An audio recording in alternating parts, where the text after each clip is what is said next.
अच्छा, तो सबसे पहले बात आ जाती है एलडब्ल्यूसी पे। अगर हम लोग एलडब्ल्यूसी के बारे में सर्च करें सेल्सफोर्स पे कि एलडब्ल्यूसी है क्या, सेल्सफोर्स एलडब्ल्यूसी। तो एलडब्ल्यूसी जो है वो बेसिकली एक फ्रेमवर्क है, सेल्सफोर्स ने इंट्रोड्यूस करवाया है, ताकि आप अपनी पॉइंट एंड क्लिक के अलावा खुद कस्टम से भी अपने जिस टाइप के भी यूआई बनाना हो, पेजेस बनाने हो, वो आप बना सकते हैं। सेल्सफोर्स ने इंट्रोड्यूस किया ताकि हम अपने हिसाब से अपना यूआई बनाएं। काफी टाइम ऐसी रिक्वायरमेंट्स होती हैं कि वो फ्लोज से पूरी नहीं हो सकती, क्योंकि फ्लोज में एक लिमिटेड ऑप्शंस है आपके पास कि उसमें आप स्टाइलिंग नहीं कर सकते अपनी मर्जी की, मतलब इमेजेस टाइप, और उसको रिस्पॉन्सिव नहीं कर सकते, उसके हिसाब से ही चलना पड़ता है। लेकिन कोई भी लैंग्वेज फ्रंट एंड डेवलपमेंट, मतलब आपको अपनी तरीके कोई भी पेज बनाना है, for example, just an example के नॉर्मली हम देखते हैं कि हम वेबसाइट्स बनाते हैं। तो अब ये मैंने एक वेबसाइट बनाई है अपनी, मेरा पोर्टफोलियो है, सही है। तो ये तो मैंने रिएक्ट से बनाई है, लेकिन इसी तरीके का मैं वेबसाइट इसी तरीके की बिल्कुल एग्जैक्टली मैं एलडब्ल्यूसी से भी बना सकता हूँ सेल्सफोर्स के अंदर। ये तो आउटसाइड ऑफ सेल्सफोर्स है। तो इट मींस दिखाने का मकसद सिर्फ ये था कि कोई भी चीज डेवलपमेंट से ऑलमोस्ट हो सकती है, किसी भी तरीके का यूआई कुछ भी। तो इस वजह से फिर सेल्सफोर्स ने हमें अलाउ किया कि भाई आप अपनी मर्जी की भी कोडिंग करें, लेकिन कोशिश करें कि अगर वो चीज फ्लो से हो सकती है, स्क्रीन फ्लो से, तो वो स्क्रीन फ्लो से पहले करें। अगर स्क्रीन फ्लो से वो चीज नहीं हो सकती, बहुत कॉम्प्लेक्स यूआई है, रिक्वायरमेंट क्लाइंट की तरफ से ऐसी है कि भाई वो स्क्रीन फ्लो में ऑप्शंस ही नहीं है हमारे पास, जैसे कि सेम इधर इस टाइप के ऑप्शंस नहीं है आपके पास स्क्रीन फ्लो में, आप ऐसे बनाए कुछ भी यूआई, ऐसे आप एनिमेशंस यूज किए, तो ये सब ऑप्शंस नहीं होते। और भी बहुत तरीके के ऑप्शंस जो अवेलेबल नहीं है पॉइंट एंड क्लिक टूल से, उसके लिए हम लोग फिर कोडिंग लेवल पे जाते हैं। अच्छा, before LWC, just to give you an idea, हमारे पास तीन चार चीजें होती हैं। मैं खोल लेता हूँ टेक्स्ट ताकि आपको बेसिक आइडिया हो। सेल्सफोर्स ने डेवलपमेंट के लिए पहले, बहुत पहले तो एस कंट्रोल वगैरह भी होते थे, तो उसकी बात नहीं करते। अभी जो चल रहे हैं करंटली, वो चीजें आपको आइडिया हो क्या क्या मार्केट में चल रहा है डेवलपमेंट साइड पे। एक होते हैं विजुअल फोर्स पेजेस, ये सबसे ओल्डेस्ट टेक्नोलॉजी है अब जो चल रही है अभी। फिर आते हैं ऑरा कंपोनेंट्स, जो अभी यूज हो रहे हैं, लेकिन सेल्सफोर्स ने इस पे सपोर्ट देना बंद कर दिया। Means no support from Salesforce, no new things, मतलब कोई भी इसमें अपडेट नहीं आएगी, बस जो है वैसा ही है और चल रहा है, अभी इसको डेप्रिकेट नहीं किया। और थर्ड आते हैं लेटेस्ट टेक्नोलॉजी है लाइटनिंग वेब कंपोनेंट्स।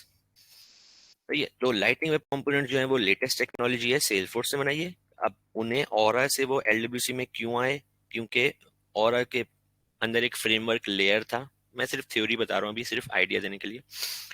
एक लेयर था, उसकी वजह से वो इतना अच्छा परफॉर्मेंस में नहीं दे दे सकता था, तो वो लोग एलडब्ल्यूसी में आ गए। और फाइनली एलडब्ल्यूसी को ही डे बाय डे वो इनहेंस करेंगे। तो this is the future, present and the future. LWC and flow, इन दोनों चीजों की बहुत ज्यादा डिमांड है। कहीं पे भी जाएंगे वो आपसे क्वेश्चंस फ्लो से रिलेटेड करेंगे। इवन डेवलपर्स से भी फ्लो से रिलेटेड क्वेश्चंस होते हैं। तो फ्लोज में भी अच्छा होना है, और हमारी क्लास तो ऑब्वियसली लाइटिंग वेब कंपोनेंट्स पे होगी, लेकिन just to give you an idea, flow से बहुत ज्यादा क्वेश्चन होते हैं, क्योंकि पहले जो काम सिर्फ कोडिंग से हो सकते थे, अब वो फ्लो से भी हो सकते हैं। लेकिन फिर भी सब काम फ्लो से नहीं हो सकते, अभी भी बहुत सारी ऐसी चीजें हैं जो पॉइंट एंड क्लिक से नहीं हो सकती। और मेरे ख्याल से कभी भी, मतलब एटलीस्ट 5 से 10 साल में तो ऐसा नहीं है कि पॉइंट एंड क्लिक से सब हो सके, प्रोग्रामिंग तो रहेगी। लाइटनिंग वेब कंपोनेंट्स हम लोग कवर करेंगे। इससे पहले विजुअल फोर्स पेज भी हैं और ऑरा कंपोनेंट्स भी हैं। अगर आप ऑरा कंपोनेंट्स स्किप भी करते हैं, जस्ट स्किप, जो हम नहीं पढ़ रहे, तो कोई ऐसा सच इशू नहीं है, क्योंकि सेल फोर्स वैसे भी अब ऑरा कंपोनेंट्स को माइग्रेट कर रहे हैं लाइटनिंग वेब कंपोनेंट्स पे। ठीक है, तो जैसे कि प्रोसेस बिल्डर और वर्कफ्लो जो हैं वो डेप्रिकेट हो रहे हैं, हो गए हैं ऑलमोस्ट, और उनके बदले क्या आया, फ्लो आया। उन्होंने जगह ली, फ्लो ने जगह ली उनकी। तो इसी तरीके से ऑरा के बदले भी अब वो माइग्रेट करना चाह रहे हैं हर चीज लाइटनिंग वेब कंपोनेंट्स पे, और सब कंपनीज को कह रहे हैं कि भाई अपने आप ऑरा को माइग्रेट करें, ताकि फाइनली कुछ सालों में, 3 4 5 साल में, ऑरा कंपोनेंट्स को वो बिल्कुल 100% एप्लीकेट कर दें। तो इस वजह से लाइटनिंग वेब कंपोनेंट्स यूज होते हैं लेटेस्ट। मेरे पास एक्सेप्ट। तो ये बेसिक आइडिया था सिर्फ के मल्टीपल हमारे पास ऑप्शंस हैं यूआई डेवलपमेंट के। मतलब कुछ भी आपको बनाना हो तो आपके पास सबसे पहले तो फ्लो है, वो तो पॉइंट एंड क्लिक टूल है, लेकिन डेवलपमेंट में जो ऑप्शंस है ना यूआई बनाने के लिए, वो 3 है। विजुअल फोर्स पेजेस जो अभी भी चल रहे हैं, काफी सारी ऐसी चीजें हैं, काफी सारी तो नहीं, बहुत थोड़ी बहुत, 20% या 10% जो अभी भी लाइटनिंग वेब कंपोनेंट्स में नहीं बन सकती इजीली। तो उसकी वजह से विजुअल फोर्स पेज यूज किए जाते हैं। लेकिन बहुत ओल्ड टेक्नोलॉजी है, विजुअल फोर्स पेजेस पे अब लोग काम इतना नहीं करते। बहुत ही कोई मजबूरी हो कि भाई वो एलडब्ल्यूसी में ऑप्शन ही नहीं है, मतलब आर्किटेक्ट लेवल के लोगों ने भी चेक कर लिया एलडब्ल्यूसी से नहीं हो पा रहा, तो ही वो सिर्फ विजुअल फोर्स पेज पे जाते हैं कि ओल्ड टेक्नोलॉजी है, इसमें सब कुछ हो जाता है। लेकिन 99% सारी चीजें एलडब्ल्यूसी में हो जाती हैं। विजुअल फोर्स पेज में इतना कोई खास चीज नहीं है, उसमें भी HTML यूज होती है, इसमें भी जावास्क्रिप्ट यूज होती है, इसमें भी CSS यूज होती है, सेम वही चीजें जो एलडब्ल्यूसी में। बस थोड़ा सा डिफरेंस है लिखने का, सिंटेक्स का डिफरेंस है, लेकिन होती तीनों वही चीजें। इसमें भी एपेक्स यूज होती है और लाइटनिंग वेब कंपोनेंट्स में भी हम एपेक्स यूज कर सकते हैं। तो दोनों में ऑलमोस्ट सेम चीजें यूज होती हैं। तो इसीलिए जो HTML है वो तो समझ ले हमारी बेस हो गई किसी कोई सी भी टेक्नोलॉजी के लिए। अच्छा, अब वैसे ही वेब डेवलपमेंट की बात करते हैं। जैसे कि एक वेबसाइट है, कोई भी वेबसाइट दुनिया में कोई भी आप वेबसाइट ले लें, इवन सेल्सफोर्स भी,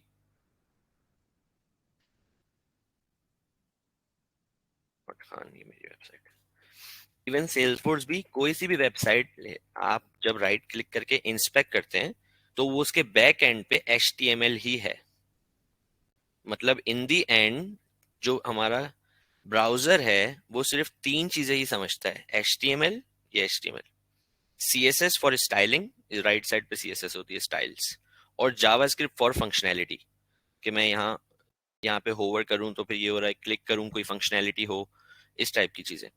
तो कोई भी वेबसाइट हमेशा सिर्फ 3 ही चीजों से मिलके बनती है, और वो 3 चीजें हैं HTML, CSS और जावास्क्रिप्ट। अब LWC क्या है? फिर LWC जावास्क्रिप्ट का ही फ्रेमवर्क है एक, मतलब बिहाइंड द सीन्स जावास्क्रिप्ट ही है, और कॉम्बिनेशन है ये जावास्क्रिप्ट, HTML, CSS, जावास्क्रिप्ट का कॉम्बिनेशन है। बेसिक एग्जांपल, अब बहुत इन डेप्थ में जाहिर जाएंगे तो फिर थ्योरी होती रहेगी। तो कोई सी भी वेबसाइट हमेशा HTML, CSS, जावास्क्रिप्ट से बनती है। तो इन दी एंड बात ये आती है कि HTML तो हमें सीखनी ही सीखनी है, CSS भी सीखनी है, और जावास्क्रिप्ट तो मस्ट है कोई भी UI बनाने के लिए दुनिया में वेबसाइट। सही है, चाहे वो सेल्सफोर्स के अंदर हो, चाहे वो सेल्सफोर्स के बाहर हो, आप कुछ और लैंग्वेज यूज करें। रिएक्ट होता है, एंगुलर होता है, आपने नाम शायद सुने हो, रिएक्ट, एंगुलर, व्यू, नोड जेस। इन दी एंड जो भी कोई वेबसाइट ब्राउजर पे खुल रही है वो बिहाइंड द सीन्स उसके HTML, CSS और जावास्क्रिप्ट ही है। ठीक है, तो शायद आप कोड किसी और लैंग्वेज में लिखें, लेकिन वो जब ब्राउजर पे ओपन होगी फाइल तो वो HTML ही बनेगी। HTML होता क्या है? मार्कअप। मार्कअप मीन्स जो आपकी वेबसाइट का आर्किटेक्चर बताता है। आर्किटेक्चर मतलब फॉर एग्जांपल ये हेडर है, कि हेडिंग भाई ऐसी होनी चाहिए। हेडिंग जो है ना वो हमेशा, चाहे मैं स्क्रॉल भी नीचे करूं और स्क्रॉल ऊपर भी करूं, तब भी हेडर यहीं पे स्टिक रहना चाहिए। ये HTML है, ये हेडर है HTML का, ये मार्कअप बता रहे हैं। ये मेरी बॉडी है जिसमें सारा कुछ मेरी वेबसाइट के बारे में आएगा। ये मेरा फुटर है जो कि बिल्कुल एंड में यूज होगा। तो आर्किटेक्चर बताता है सिंपल HTML। अब CSS क्या है? कोई सी भी डिजाइनिंग, इसमें जो कलरिंग हुई हुई है, इसमें जो स्टाइलिंग हुई हुई है, इसका फॉन्ट साइज, ये मैं होवर कर रहा हूँ तो कलर चेंज हो रहा है, और इस पे होवर किया तो इसका कलर चेंज हो गया। कोई चीज जूम होके आ रही है, जूम आउट हो रही है, फॉर एग्जांपल ये जूम इन हो गया, ये जूम आउट हो गया, इसका कलर चेंज हो गया। तो ये सब चीजें होती हैं CSS से। स्टाइल, अपनी वेबसाइट को आप कुछ भी तरीके से स्टाइल, ये मैंने क्लिक किया तो कलर चेंज हो रहा है, ये सब है स्टाइलिंग CSS। और फंक्शनैलिटी होती है जावास्क्रिप्ट से।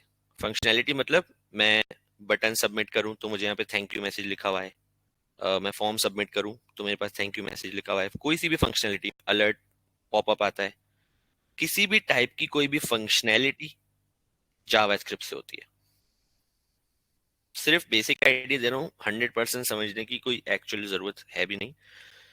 तो HTML, CSS एंड जावास्क्रिप्ट, ये तीन ही चीजें यूटिलाइज होती हैं किसी भी वेबसाइट में, और ये तीन ही चीजें यूटिलाइज होंगी हमारे LWC में भी। तो अब बात कर लेते हैं, जब सब चीजें हैं ही HTML के ऊपर, तो HTML क्या है? HTML की फुल फॉर्म है हाइपर टेक्स्ट मार्कअप लैंग्वेज। ये मैं स्लाइड भी शेयर कर दूंगा, डोंट वरी। अब इसमें HTML की कुछ चीजें हैं जो हमें एज इट इज करनी होती हैं, और कुछ चीजें ऐसी होंगी जो LWC में माइनर सी चेंजेस होंगी, बहुत माइनर चेंजेस। नॉर्मल HTML और LWC के अंदर जो HTML है उसमें बहुत माइनर चेंजेस होंगे, होगी वो HTML ही। अच्छा, HTML की ये थ्योरी पार्ट है। आप HTML से अपनी वेबसाइट बना सकते हैं। आप एक्चुअली में स्ट्रक्चर डिफाइन करते हैं, जैसा मैंने बताया किसी भी वेबसाइट के अंदर हेडर होता है, फुटर होता है, बॉडी होती है, मल्टीपल सेक्शंस होते हैं, ये एक सेक्शन है, ये दूसरा सेक्शन है, ये सर्विसेज का सेक्शन है, ये मेरा कह लें ओवरव्यू है, समरी, और ये फाइनल फुटर है। तो सो ये डिफरेंट सेक्शंस हैं, ये मैंने HTML के थ्रू मैं बताऊंगा या कोड करूंगा, और वो ऐसा हमें दिखाएगा लाइव। अब HTML elements tells the browser how to display content, मतलब कुछ भी आपको UI पे दिखाना है तो उसके लिए आप HTML लिखते हैं, कुछ भी ब्राउजर में आप वेबसाइट पे दिखाना है आपको तो आप HTML लिखते हैं। सही है, तो बेसिक HTML स्टार्ट होती है डॉक टाइप HTML। काफी सारी ऐसी चीजें होंगी जो हमें एज इट इज लिखनी है, काफी सारी ऐसी चीजें होंगी जिसमें आपको, आप इसके बारे में थ्योरी पढ़ेंगे फिर भी आपको उसकी जरूरत नहीं है, क्योंकि ये बताता है कि भाई सारे HTML फाइल्स इस टैग से स्टार्ट होने चाहिए। अच्छा, एक और चीज, ये जो लेस देन का साइन है और ग्रेटर देन का साइन है, ये मेन चीज है। लेस देन और ग्रेटर देन, इसके अंदर कोई भी चीज होगी तो वो कहलाएगा, या तो एलिमेंट कहूंगा मैं कभी उसे, कभी वो टैग कहलाते हैं। तो ये दोनों टर्म्स यूज होती हैं किसी भी टैग के लिए, ये HTML की पहली चीज है, फर्स्ट थिंग। तो हम लोग जब क्लासेस आगे कंटिन्यू करेंगे तो मैं कभी कह रहा हूँ कौन सा एलिमेंट यूज करेंगे, तो आई एम टॉकिंग अबाउट कि भाई कौन सा टैग, ये लेस देन और ग्रेटर देन साइन के अंदर क्या चीज मैं लिखूं। तो यहाँ पे लिखा हुआ है all file must start with this tag, इसका मतलब हमारी कोई भी जो हम फाइल बनाते हैं, जो भी हम पेज बनाना स्टार्ट कर रहे हैं, हमारी अपनी हम वेबसाइट बनाना स्टार्ट कर रहे हैं, उसमें हर फाइल HTML की इस टैग से स्टार्ट। कोड एडिटर आप कोई भी यूज कर सकते हैं, इवन क्या नोटपैड सिंपल, ये तो सबके पास ही होता है, कोड एडिटर अगर नहीं भी है, सिंपल नोटपैड पे भी हम HTML की कोडिंग कर सकते हैं, कोई इशू नहीं है। ये सिंपल नोटपैड है, इसमें मैं डायरेक्टली यहाँ पे एज इट इज ये स्टार्ट कर सकता हूँ। बोला पहला ये है, और ये अब आप कहेंगे कि नोटपैड तो ऐसे ओपन होता है, तो इसको मैं राइट क्लिक करके ब्राउजर पे जब ओपन करूंगा तो ये HTML फाइल की तरह ओपन होगा। Okay? मतलब ये हमारा एक वेबसाइट का पेज बन जाएगा। आपको कोई एक्स्ट्रा चीज करने की जरूरत नहीं है इसको वेबसाइट का पेज बनाने के लिए, ये खुद ब खुद पेज बन जाएगा अगर आप इसको ब्राउजर में ओपन करेंगे। लेकिन मैं कोड एडिटर यूज करूंगा क्योंकि यहाँ पे बहुत सारी आसानी होती है, विजुअल स्टूडियो कोड। अगर ये नहीं है किसी के पास तो मैं इसका लिंक भी दे दूंगा, वहां से इजीली डाउनलोड करके आप इंस्टॉल कर सकते हैं। अच्छा, तो हम लोग नोटपैड पे नहीं करेंगे, हम लोग करेंगे काम हमारा विजुअल स्टूडियो कोड। ये कोड एडिटर होता है, इसका कोई इससे लिंक नहीं है वेबसाइट बनाने का, ये सिर्फ एडिटर है, ये हमारी हेल्प करता है ताकि जल्दी जल्दी हम कोडिंग कर सकें। बस एडिटर का काम इतना सा होता है कि वो हमारी हेल्प करता है हम जल्दी जल्दी कोडिंग कर सकें। लेकिन इसका रिलेशन वेबसाइट जो हमें UI पे दिखता है उससे कुछ भी नहीं है, ये सिर्फ एक हेल्पर है समझने कोडिंग के लिए। क्योंकि नोटपैड पे लिखते हुए वो हमें चीजें सजेस्ट नहीं करेगा, इजी नहीं होगा कोडिंग करना ना, इसमें बहुत इजी होगा, सिंपल। तो जैसे आप फोल्डर के अंदर फाइल बनाते हैं, यहाँ पे भी राइट क्लिक करके न्यू फाइल, वहां पे आपके पास ऑप्शन आता है भाई किस टाइप की फाइल बनानी है, तो यहाँ पे हम न्यू फाइल बनाते हैं, और उसमें मैं लिख देता हूँ फॉर एग्जाम्पल माई फर्स्ट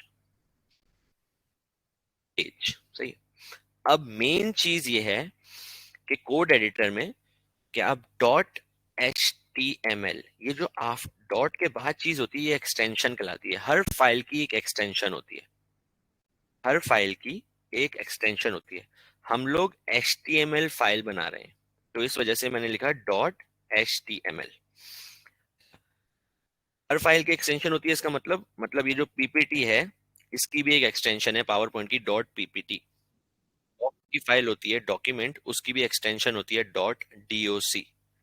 तो कोई भी आपके कंप्यूटर में आप फाइल ओपन होती है, जैसे कि यहाँ पे मैं फाइल बनाऊं न्यू कंप्यूटर में, तो ये एक्सेल, तो इसकी बिहाइंड द सीन्स एक डाटा, इसकी एक टाइप है, ये लिखिए माइक्रोसॉफ्ट एक्सेल, इसकी टाइप है, तो ये डिफाइन होती है एक्सटेंशन से जो हमने डॉट में लिखा होता है।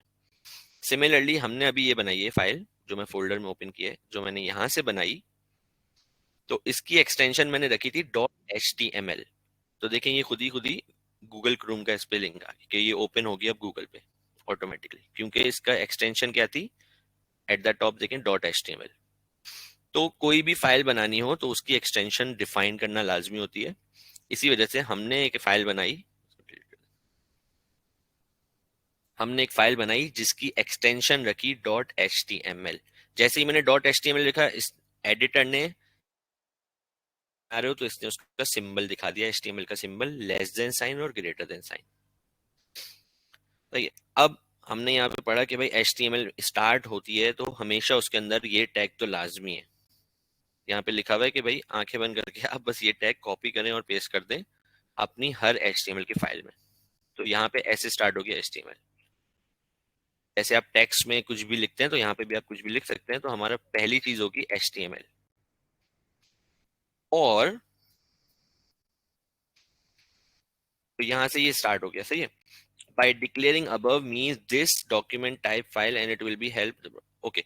तो इससे क्या होगा, इससे ये होगा कि जो भी, जब ये ओपन होगी ब्राउजर पे, फाइल जब ब्राउजर पे ओपन होगी ना, तो उसे पता होगा कि भाई ये HTML की फाइल है, मुझे इसको कैसे ट्रीट करना है, किस तरीके से मुझे इसको ओपन करना है, सारी चीजें, मतलब ये थोड़ा सा कह लें बैक बिहाइंड द सीन्स चीजें हैं जो यहाँ पे लिखी हुई।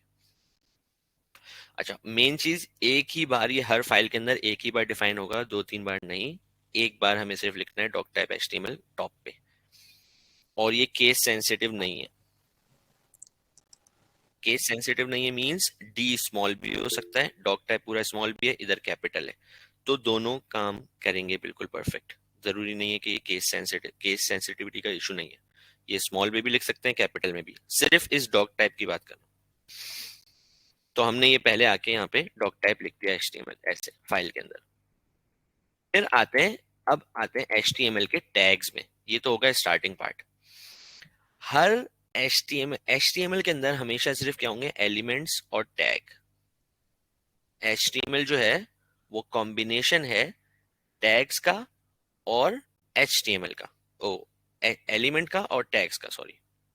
एचटीएमएल के अंदर कोई भी चीज जो लिखें उसे कहते हैं हम एलिमेंट या उसे कहते हैं हम टैग। और हर चीज लेस देन साइन और ग्रेटर देन साइन के अंदर होगी ऐसे। तो this HTML tag must be right after doctype, मतलब एक और हम नया टैग बनाएंगे एचटीएमएल, और ये फौरन इसके बाद होना चाहिए। इसका मतलब ऐसे, ये एक टैग है एचटीएमएल लेस देन साइन और ग्रेटर देन साइन के अंदर।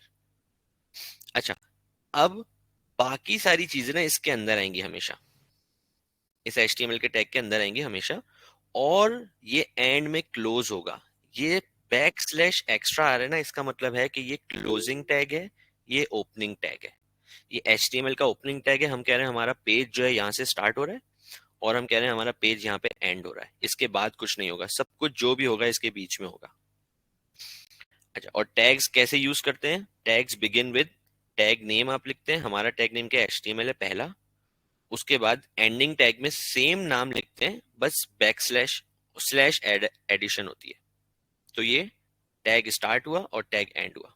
अंदर बीच में क्या है, बीच में कोई भी नेम, डिफरेंट एलिमेंट के नेम, HTML होगा, आगे जाके और डिफरेंट नेम्स आएंगे। पहला काम क्या है, HTML का टैग, तो हम ये बना लेते हैं HTML का टैग, HTML। तो हमने बना दिया HTML का नॉर्मल एक टैग, सही है। तो दो चीजें तो कंफर्म हो गई कि सबसे पहले हमें HTML लिखना है, उसके बाद HTML का एक टैग लिखना है। अब बाकी सारी चीजें ना इसके बीच में आएंगी, कुछ भी इसके बाहर नहीं आएगा, यहाँ पे नहीं होगा कुछ भी, और कुछ भी यहाँ पे इसके ऊपर नहीं आएगा, सब चीजें इसके अंदर होंगी। ये बेसिक स्ट्रक्चर हम लोग HTML का समझ रहे हैं कि भाई कैसे होगा काम। सही है। अब इसके अंदर होंगी तो, और इसमें जितनी भी स्पेसेस दे दें इससे कोई इशू नहीं होता, आपको अपने हिसाब से आप कर सकते हैं, स्पेसेस से कोई इशू नहीं है, जितनी भी स्पेसेस हो जाए तो फील फ्री। आप टैब जितना भी करें, आप यहाँ लिखना चाहें कोई इशू नहीं है, जरूरी नहीं है कि यहीं पे लिखें, आप कहीं पे भी लिख सकते हैं इसमें। तो ये तो हो गई बेसिक चीज HTML का टैग। फिर आता है एक हेड का टैग, मतलब HTML टैग एक मेन चीज है।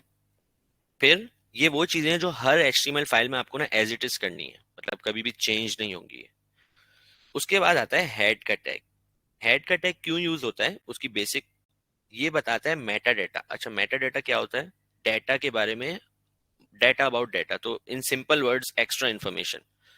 एक्स्ट्रा इन्फॉर्मेशन पेज के लिए और ब्राउजर के लिए, हमारे लिए नहीं, ब्राउजर के लिए एक्स्ट्रा इन्फॉर्मेशन, ताकि ब्राउजर इजीली अंडरस्टैंड करे चीजें। सही है। तो इसलिए हेड का एक टैग होता है।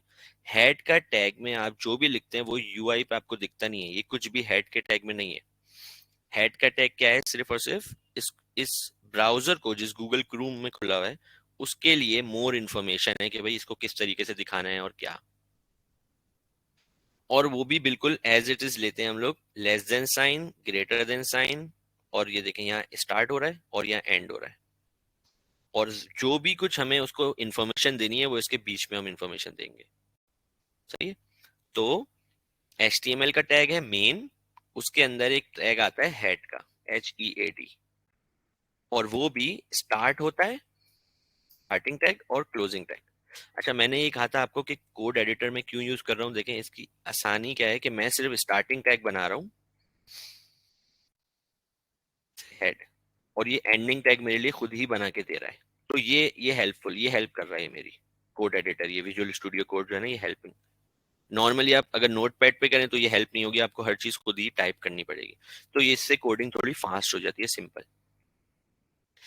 कोई भी कोई भी इंफॉर्मेशन, मतलब मेटा डेटा जो आपको बताना है वो सब इसके अंदर आएगा।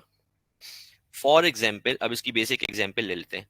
हमें ये बताना है कि भाई टाइटल जो ऊपर आता है ना, टाइटल मीन्स यहाँ जो आ रहा है टाइटल, ये जैसे यहाँ लिखा हुआ है मीट एंड डैश और मीट का लिंक, यहाँ लिखा हुआ है न्यू टैब। अब जैसे कि मैंने अपनी वेबसाइट खोली हुई है, इसमें लिखा हुआ है शेरबाज पोर्टफोलियो, राइट? तो ये जो चीज है ना, ये एक्स्ट्रा इन्फॉर्मेशन है, ये नॉर्मल वेबसाइट नहीं, ये एक्स्ट्रा इन्फॉर्मेशन है। इसके लिए हम लोग ये हेड का टैग भी यूज कर सकते हैं, और बहुत सारी चीजें होती हैं, लेकिन ये एक बेसिक एग्जांपल है कि यहाँ एक्स्ट्रा इन्फॉर्मेशन है भाई, टैब में नाम बताएं। तो हम लोग ये टाइटल का टैग यूज कर सकते हैं अंदर। टाइटल मतलब हम लोग बता रहे हैं भाई हेड है, और उसके अंदर एक्स्ट्रा इन्फॉर्मेशन मैं दे रहा हूँ कि भाई ये टाइटल है। मेरा पेज जब भी ओपन हो तो उसमें ये टाइटल शो होना चाहिए।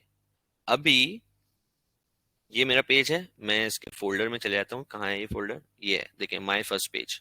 इस पे हम काम कर रहे हैं, करेक्ट? मैं इसको ओपन करता हूँ तो my first page dot HTML लिखा हुआ आता है, जो इसका एग्जैक्ट नाम है। सही है। जो भी इसका मेरे फोल्डर के अंदर नाम है वो लिखा हुआ है माय फर्स्ट पेज, राइट? लेकिन मुझे इसे चेंज करना है अब।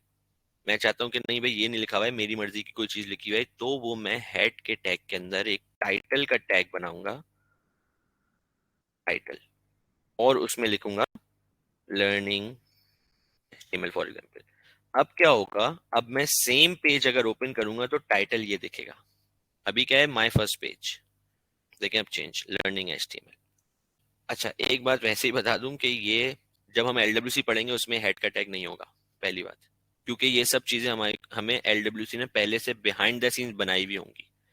क्योंकि LWC हम लोग एक नॉर्मल वेबसाइट में यूज नहीं करेंगे, ऐसे वेबसाइट नहीं होगी। LWC तो खुद एक सेल्स फोर्स के अंदर होगा, सेल्स फोर्स के अंदर तो मेन वेबसाइट तो सेल्स फोर्स की होगी, हम सिर्फ उसके बीच में एक कंपोनेंट बनाएंगे। तो हमें काफी सारी चीजें हमारे लिए प्री डिफाइंड होंगी LWC में, हमें HTML का टैग भी नहीं लिखना होगा, डॉक टाइप भी नहीं लिखना होगा, हेड भी नहीं लिखना होगा, ये सब चीजें LWC खुद कर रहा होगा बिहाइंड द सीन्स। हमें बस डायरेक्टली बॉडी पे काम करना होगा, ये जो हमें एक्चुअली दिखाना है UI पे, जब हम LWC पाएंगे तब। लेकिन ये चीजें पता होनी चाहिए, क्योंकि ये आपको HTML के बारे में ये काफी सारी इंफॉर्मेशन होनी चाहिए लास्ट में। अच्छा, उसके बाद आ जाता है बॉडी का टैग। ये है फाइनल, मतलब जो इसकी ये कंपाइल होके इन चारों पांचों चीजों से मिलके एक एक पेज बनता है। हेड क्या टैग हो गया, इसके अंदर और भी चीजें आ सकती हैं, मतलब any kind of meta data. ठीक है। अब ये क्या है, less than greater than sign, ये सिर्फ कमेंट्स हैं। कमेंट्स क्या होते हैं कि आपने डेवलपर ने अपने लिए लिखे हुए हैं, मतलब ये इसका कोई इफेक्ट नहीं पड़ेगा वेबसाइट पे, कोई इफेक्ट नहीं पड़ेगा, ये सिर्फ कमेंट्स हैं ताकि बाद में जब आप 2 साल बाद अपना कोड देखें तो आपको आइडिया हो अच्छा यहाँ पे मैंने क्या काम किया हुआ है। तो ये कमेंट्स होते हैं सिर्फ जो हम अंदर लिख सकते हैं। उसका एक तरीकेकार होता है कमेंट्स लिखने का कि भाई लेस देन स्टार्ट करो, फिर एक्सक्लेमेशन हो, फिर 2 डैश हो, तो HTML इसको एज अ कमेंट कंसिडर करता है। और एंडिंग में भी 2 डैश हो और ग्रेटर देन साइन हो, तो HTML इसे HTML की फाइल इसे पेज पे रेंडर नहीं करती, यहाँ पे शो नहीं करती। वो इसको सोचेगी कि भाई ये सिर्फ डेवलपर ने अपने लिए लिखा हुआ है, अपने समझने के लिए लिखा हुआ है, इसका कोई इम्पैक्ट नहीं होगा किसी भी वेबसाइट के पेज पे। तो उसके बाद क्या आता है, हेड के बाद बॉडी का टैग आ जाता है। बॉडी का टैग वो है जहां पे हम लोग एक्चुअली में सारी चीजें, मतलब मेनली काम करेंगे। हम लोग अपनी वेबसाइट बनाएंगे कि भाई हमें फॉर्म बनाना है, फॉर एग्जांपल एक फॉर्म बनाना है, एक एक इनपुट है, ये सारे इनपुट टेक्स्ट है यहाँ पे नाम लिखने के लिए, यूजर के लिए एक फॉर्म बनाना है, तो वो सब कुछ हम बॉडी के टैग में करेंगे। ये सब पूरी वेबसाइट जो है ये सब बॉडी के टैग में है। कोई भी वेबसाइट जो होती है उसका सारा जो कुछ आपको दिख रहा है UI पे, वो सब बॉडी के टैग में होता है। बॉडी, तो ये है मेन स्ट्रक्चर HTML का बेसिक, और ये एज इट इज रहता है कि हमेशा जब भी आप HTML का पेज बनाएंगे तो ये एज इट इज होगा। मैंने बताया कि हम LWC में काम करेंगे तो ऐसा नहीं होगा, क्यों? क्योंकि वो बिहाइंड द सीन्स LWC ये खुद बना रहा होगा, हमें बनाने की जरूरत नहीं है। हम लोग डायरेक्ट LWC में बॉडी वाला काम करेंगे, ऐसे डायरेक्ट बॉडी वाला काम करेंगे, और वहां पे बॉडी के बदले भी वहां पे टेम्पलेट होगा टैग। सिर्फ मैंने कहा जैसे माइनर चेंजेस होंगे, वो उस टाइम हम लोग इंशाल्लाह कवर करेंगे जब हम लोग LWC पे आएंगे। तो बॉडी का टैग है। अब हम लोग यहाँ पे कुछ भी बना सकते हैं हमारी मर्जी का, जो हमें यूजर को शो करवाना है, मतलब हमारी वेबसाइट बनाने फॉर एग्जाम्पल। सही है। जैसे कि बॉडी के टैग में क्या आ सकता है, हेडिंग बना सकता हूँ मैं, हमारा कंटेंट जो भी हमें चाहिए, paragraphs, images, links, table, list, forms, कुछ भी। जैसा मैंने कहा कुछ भी हम बना सकते हैं। कोई सी भी वेबसाइट होती है उसमें बहुत सारी चीज होती है, आपको टेबल दिखता है, आपको लिस्ट दिख रही होती है, आपको लिंक्स दिख रहे होते हैं, आप क्लिक कर सकते हैं, इमेजेस होती हैं, पैराग्राफ्स लिखे होते हैं, कोई भी कंटेंट किसी भी तरीके का, हेडिंग्स होती हैं, फॉर्म होते हैं। इसी वजह से मैंने एग्जांपल दी मेरी वेबसाइट की, इसमें सब कुछ है, लिंक्स भी हैं और बटन्स भी हैं और इमेजेस भी हैं और ये सेक्शंस भी हैं डिफरेंट डिफरेंट, और फॉर्म भी है। तो सब चीजें मिलाकर एक वेबसाइट बनती है ना, तो वो सारा काम हम लोग बॉडी में करेंगे मेन। तो अब बॉडी में अब ये सब चीजें कैसे होती हैं, मतलब मेन मेन टास्क ये है कि HTML में क्या क्या हमारे पास टैग्स अवेलेबल है। HTML हमेशा याद रखिएगा कि टैग्स होगा, टैग्स या एलिमेंट कुछ भी नाम दे लें इसको, दोनों यूज होते हैं, एलिमेंट या टैग। बॉडी का टैग मैं आपसे जैसे बोल रहा हूँ, ये बॉडी का टैग है, ये बॉडी का टैग है, ये हेड का टैग है, ये टाइटल का टैग है, ये HTML का टैग है। कोई भी चीज लेस देन और ग्रेटर देन साइन, ये टैग्स हैं। अब स्ट्रक्चर डिफाइन होता है क्योंकि HTML में, मतलब हम बताते हैं, तो ये बन जाता है हमारा एक सारी एक कोई भी पेज के लिए ऐसे यूज होता है। सही है? जो हमने अभी तक लिख भी लिया हमारे उसमें कोड। और मैंने जैसे बताया स्पेसिस से कोई इशू नहीं है, यहाँ पे कोई स्पेसिस नहीं है हमारे पास, यहाँ पे देखें मल्टीपल स्पेसिस हैं, इससे कोई इशू नहीं होता। कितनी भी स्पेसिस हो, ये आपके ऊपर है, डेवलपर के ऊपर, कि उसको कितना इजीली चीजें समझ में आ रही है उस हिसाब से वो स्पेसिस रखे। अच्छा, ये मैंने यहाँ पे हेड के टैग के अंदर एक चीज जो की है, इसको मैंने आगे करके लिखा है यहाँ पे। यहाँ क्यों नहीं लिखा? ताकि क्लैरिफिकेशन हो कि भाई ये टाइटल का टैग जो है वो हेड के टैग के अंदर है, तो इसलिए इंडेंटेशन कहलाती है, इंडेंटेशन टैब। अगर मुझे कुछ और फॉर एग्जांपल एक और टैब कोई नया बनाना हो, ABC ऐसे ही बता रहा हूँ, तो ये एक और देखें इसके अंदर है, तो ये आगे होके लिखा, ताकि कंफर्मेशन हो, इजी टू रीड हो कि भाई ये इसके अंदर है। इसी तरीके से अगर मैं हेड और बॉडी को भी आगे करूं, मेरा कोड एडिटर इसे वापस पीछे कर दे शायद, क्योंकि एचटीएमएल को वो टैग एज अ कंसीडर नहीं करता, लेकिन अब कुछ भी हम बॉडी में लिखेंगे तो वो एक टैब करके लिखेंगे स्पेस के बाद, ताकि कंफर्म हो कि भाई ये बॉडी के अंदर है। ये उसका सिबलिंग टैग नहीं है, ये आपस में बिल्कुल सेम लेवल पे है सिबलिंग टैग। ये इसका चाइल्ड टैग हो गया, अंदर है तो इसका चाइल्ड टैग। बॉडी के अंदर कोई भी टैग आएगा वो उसका चाइल्ड टैग कहलाएगा। ये इसका सिबलिंग टैग है क्योंकि बराबर लेवल पे है बॉडी और हेड। एचटीएमएल एक बस एक्स्ट्रा कह लें कि स्पेशल टैग है, तो वो है तो मेन, लेकिन वो इनके साथ ही लिखा जा रहा है, बस एचटीएमएल है। बाकी सारे जितने भी होंगे अगर हम अंदर लिखेंगे तो वो आगे होके लिखेंगे, थोड़ा सा स्पेस देके, ताकि इजी टू अंडरस्टैंड हो। सही है। अच्छा, मोर एचटीएमएल टैग्स। अब आ जाता है मेन चीज कि भाई टैग्स में क्या क्या ऑप्शन है हमारे पास। एक तो होता है डिव। सही है, ये सबसे ज्यादा यूटिलाइज होता है, आप हर जगह डिव यूज करेंगे। डिव क्या होता है, बस आप एक पोर्शन ले रहे हैं अपने पेज का। पहले डिव के में बाद में आएंगे, पहले बात करते हैं एच वन पे, फिर एंड में आएंगे डिव पे। एच वन क्या है, किसी भी पेज पे हेडिंग्स दिखती हैं आपको, राइट? जैसे कि ये हेडिंग है, एक मैंने बड़ा मतलब बोल्ड होके अच्छा सा दिख रहा है बड़ा, ये नॉर्मल टेक्स्ट है लेकिन ये हेडिंग जैसा बड़ा सा है। तो हमारे पास डिफरेंट टैग्स होते हैं डिफरेंट हेडिंग्स के। फॉर एग्जाम्पल यहाँ पे लिखा हुआ है H1, फिर H2, और कहाँ तक जा रहे हैं, H6 तक। तो हमारे पास ऑप्शन है एज अ डेवलपर कि भाई हम अपनी मर्जी की फॉन्ट साइज बना सकते हैं H यूज करते हुए। H मतलब हेडिंग, तो ये H1 का टैग है। टैग सारे ऐसे ही होंगे, less than greater than sign, और एंडिंग टैग में होगा स्लैश बस, और इसके बीच में जो भी लिखें आप वो आपका कंटेंट है।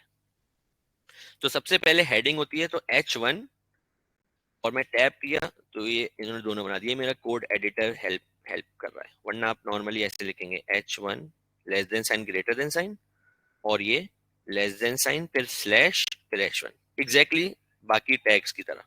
ठीक है, तो इससे क्या होगा, अब इसके अंदर बीच में चाहे मैं एंटर करके लिखूं चाहे एज इट इज लिखूं, कोई मसला नहीं। चाहे मैं एंटर करके ऐसे लिखूं, ये स्पेसेस काउंट नहीं होंगी, कोई इशू नहीं होगा। तो इसके अंदर अगर मैं हेडिंग लिखता हूं इस, और कि कुछ भी HTML सेशन 1, जो भी मैं कंटेंट लिखता हूँ वट, ये हेडिंग की तरह मुझे दिखेगा यूआई पे। मतलब मैं अपने पेज पे जाऊं, सेम पेज पे, अगर मैं इसको फोल्डर में, ये मेरा पेज है, मैं इसको ओपन किया तो देखें ये हेडिंग आ गई।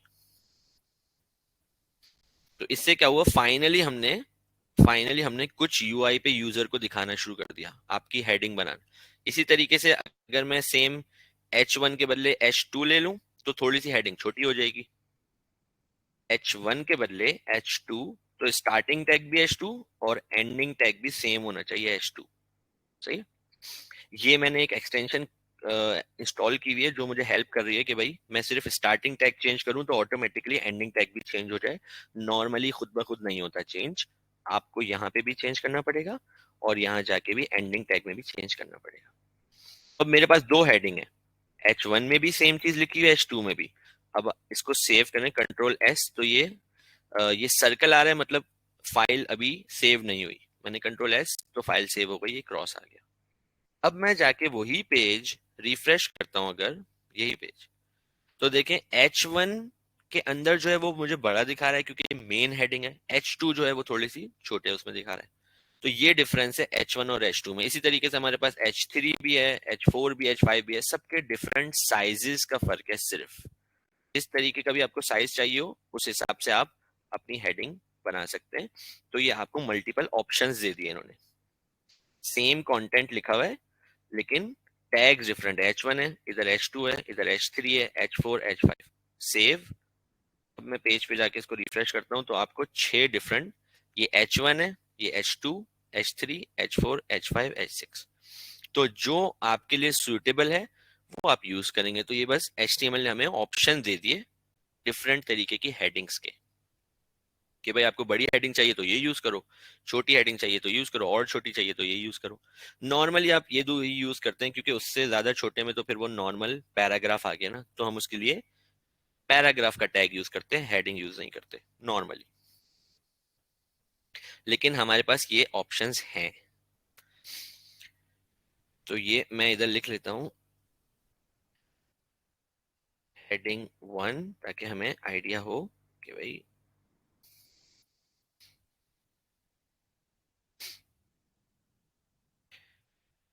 वो हेडिंग 1 है, ये 2 है, ये 3 है, ये 4 है, ये 5 है, ये 6 है। कंटेंट आपके ऊपर है, आप कुछ भी अंदर लिखें, आपकी मर्जी है। ये तो इससे आइडिया हो जाएगा कि भाई ये हेडिंग सेक्शन है। अच्छा, ये तो हो गई हेडिंग की बात। अब आते हैं पैराग्राफ पे। पैराग्राफ भी क्या है, पी का टैग है, पी फॉर पैराग्राफ। पैराग्राफ है नॉर्मली, जैसे मैंने कहा कि आप लोग जब आप देख रहे हैं यूआई पे कि भाई ये इतना छोटा छोटा लिख रहा है, इससे अच्छा तो ये हेडिंग क्यों है, ये तो मैं पैराग्राफ में ही लिखता नॉर्मली। इतना छोटा तो कोई हेडिंग होती ही नहीं है नॉर्मली। तो आपकी मर्जी है, किसी भी लैंग्वेज में, किसी भी तरीके कोडिंग में आपके पास एक ही काम करने के बहुत सारे ऑप्शंस होते हैं।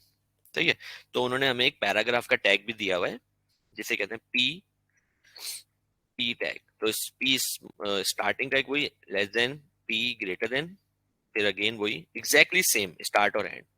और इसके अंदर आप कुछ भी लिखें, चाहे एंटर करके लिखें या विदाउट एंटर डायरेक्टली, जो भी लिखें आप। फॉर एग्जाम्पल मैं एक डमी टेक्स्ट लिख रहा हूँ, ये लॉरम लिखते हैं तो ये हेल्प करता है कुछ भी आपको डमी लिखना हो। ये मैंने एक पैराग्राफ लिख दिया इतना बड़ा पी के अंदर, तो ये लिखा हुआ आ गया मेरे पेज पे ऐसे। सही है। तो पी का टैग भी क्या होता है, बस कभी भी आपको पैराग्राफ कुछ भी कंटेंट लिखना हो तो आप मोस्टली यूज करते हो पी का टैग। आप इसको पी के टैग के बगैर भी लिख सकते हैं। अच्छी, ये देखें, मैंने कोई भी टैग नहीं लिया और बस मैंने लिख दिया एज इट इज। कोई भी टैग नहीं है, एज इट इज लिख दिया और रिफ्रेश, तब भी ये काम एज इट इज कर रहा है। लेकिन कोई इससे इशू नहीं है। लेकिन जैसा मैंने कहा कि उन्होंने हमें स्पेसिफिक चीजें बताई हुई हैं एचटीएमएल ने कि भाई जब आपको पैराग्राफ बनाने हैं तो प्लीज पी का टैग यूज कर लो, खुदा का वास्ता। तो इस वजह से पी का टैग हम यूज करेंगे पैराग्राफ। अच्छा, पैराग्राफ की खासियत क्या होती है, अगर मेरे पास फॉर एग्जांपल मल्टीपल पैराग्राफ्स है ना, एक पर है, फिर एक और है, फिर एक और है, इसमें कुछ और लिखा हुआ है, तो देखिए ऑटोमेटिकली पैराग्राफ का टैग ना लाइन ब्रेक कर देता है। ये इसके आगे से कंटिन्यू नहीं हुआ, ये इसके आगे से कंटिन्यू नहीं हुआ। फॉर एग्जांपल मैं यहाँ से मिटा के ये कोड इधर ये लिख देता हूँ इधर।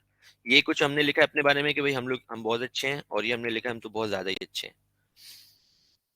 अब मैंने रिफ्रेश किया तो देखें खुद ब खुद यहाँ पे, हालांकि आगे जगह है लेकिन ये नेक्स्ट लाइन पे आ गया। तो पैराग्राफ का टैग लाइन ब्रेक करता है खुद ब खुद। तो ये भी, जो भी टैग H1 हो या कोई भी हो, देखिए मैंने हेडिंग भी यहाँ लिखी, अगर मैं इसको बिल्कुल बराबर में लिख दूं इसके यहाँ पे, बिल्कुल बराबर में, वैसे तो खुद ब खुद नीचे ले रहा है, लेकिन अगर मैं बराबर में भी रख दूं तब भी वो नेक्स्ट लाइन में ही दिखाएगा, खुद ही वो लाइन ब्रेक करेगा। क्यों? क्योंकि पी का टैग हो या H1 टैग हो, मतलब बहुत सारे टैग्स हैं, ये सब कहलाते हैं block level tags, block level elements I guess. तो ये क्या करते हैं कि ये खुद ब खुद लाइन ब्रेक करते हैं, ये खुद ब खुद लाइन ब्रेक करते हैं खुद ब खुद। हमें ब्रेक करने की जरूरत नहीं है, लेकिन लाइन खुद ब खुद ब्रेक हो रही है, नेक्स्ट नेक्स्ट लाइन पे खुद ब खुद आ रहा है वो। अगर आपको लाइन ब्रेक नहीं करनी तो उसके लिए दूसरा टैग यूज होता है, आपको दो चीजें कंबाइन करके लिखनी है। अगर मैं पी टैग हटा दूं यहाँ से, दोनों में से, और मैंने यहाँ पे देखें अलग अलग लाइंस में लिखा हुआ है, यहाँ पे बीच में स्पेस भी है, बहुत सारी स्पेसेस भी हैं, और मैंने अलग अलग लाइन में लिखा हुआ है, अब देखते हैं। तो देखें ये इसके साथ ही आ गया एक ही लाइन में। ऑल्दो यहाँ पे आप बोले इतनी सारी स्पेसेस हैं, कोई फर्क नहीं पड़ता, आपके एडिटर में स्पेसेस हो, वो उसको एक ही लाइन में एज अ सिंगल पैराग्राफ कह लें कंसिडर करेगा। लेकिन अगर मैं उसको यूटिलाइज करूं पी टैग, तो वो मुझे लाइन ब्रेक करके देगा, वो कंसिडर करेगा दोनों को बिल्कुल डिफरेंट डिफरेंट टैग्स। ये अलग टैग है, ये अलग टैग है। तो ये पी का टैग होता है, जब भी आपको कुछ कंटेंट लिखना हो किसी भी तरीके का तो आप पी टैग यूज कर सकते हैं। अगर आप पी टैग यूज नहीं कर रहे तब भी कोई इशू नहीं है, एज इट इज भी लिख लें तब भी काम चल जाएगा। तो ये पी का बस, बहुत सारी चीजें ऐसी हैं जो आप कहेंगे कि भाई ये तो इसमें भी हो सकता है। याद रखिएगा, बहुत सारी चीजें ऐसी हैं जो आप कहेंगे भाई ये तो इसमें भी हो सकता है, ये तो इसमें भी हो सकता है, तो हाँ बिल्कुल हो सकता है। वो एक ही काम करने के डिफरेंट तरीके होते हैं। शायद मैं जो बहुत सारी चीजें सिखाऊं, आप जब खुद से लर्निंग करें तो आपको और नए नए न्यू वेज दिखें। तो बिल्कुल किसी भी लैंग्वेज में अलग तरीके से काम हो सकता है, हर डेवलपर अलग अलग तरीके से काम कर सकता है, सेम तरीके से भी कर सकता है। तो बहुत सारे ये हमारे पास फिजिबिलिटी है, आसानियां हैं हमारे लिए। जरूरी नहीं है कि फर्ज बाई पी का टैग ही यूज करना है, नहीं, ऑप्शन है, करना है तो करें, नहीं करना तब भी काम चलेगा। डिव का टैग क्या है, डिव का कॉन्सेप्ट क्या है, डिवाइडेंट के तौर पे यूज होता है शायद। डिव का कॉन्सेप्ट भी सेम है कि भाई आपको सेक्शंस बनाने ना अगर अपने पेज पे, ये भी लाइन ब्रेक करता है ऑटोमेटिकली, तो आप डिव का टैग यूज करते हैं। अब आप बोले भाई इसका मेन मेन काम क्या है, इसका मेन काम सिर्फ सेक्शंस बनाना है। ये div 1 है फॉर एग्जांपल, इसके अंदर आप कुछ भी लिखें, इसके अंदर आप पैराग्राफ लिख दें, पी का टैग उसमें लिख दें कुछ भी, उसके अंदर आप हेडिंग लिख लें, तो ये बस एक सेक्शन हो गया कि भाई ये एक पर्टिकुलर सेक्शन है, आसानी हो गई। और दूसरा सेक्शन अलग है डिव। तो डिव क्या होता है, सेक्शंस के लिए यूज होता है, एक वो जगह ले लेता है यूआई पे। इसके अंदर भी मैं एज इट इज ये सब लिख सकता हूँ सेम, डिव के टैग में भी जैसा मैंने कहा विदाउट टैग भी चलेगा सब काम, अब मैं डिव के टैग में भी लिखता हूँ तब भी काम चल जाएगा। देखिए एज इट इज, कोई इशू नहीं है।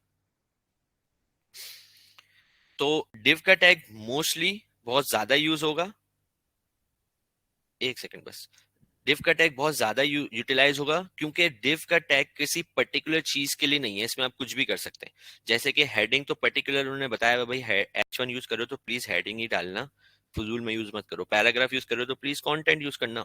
ऑल दो ऑप्शन मैंने कहा फिजिबिलिटी आप इसके अंदर भी H1 यूज कर लें, पैराग्राफ के अंदर, लेकिन सेंस नहीं बनता ना कि भाई पैराग्राफ के अंदर हेडिंग नहीं, अलग से हेडिंग कर लें ऊपर और फिर पैराग्राफ बना लें।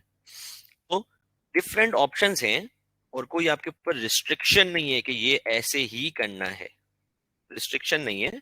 लेकिन लॉजिक बननी चाहिए कि भाई हाँ पैराग्राफ लिया हुआ है तो इसमें कंटेंट ही आ रहा है, कम से कम दूसरा डेवलपर आकर ये तो ना बोले बहुत अच्छा हसीन डेवलपर था भाई जिसने भी लिखा था।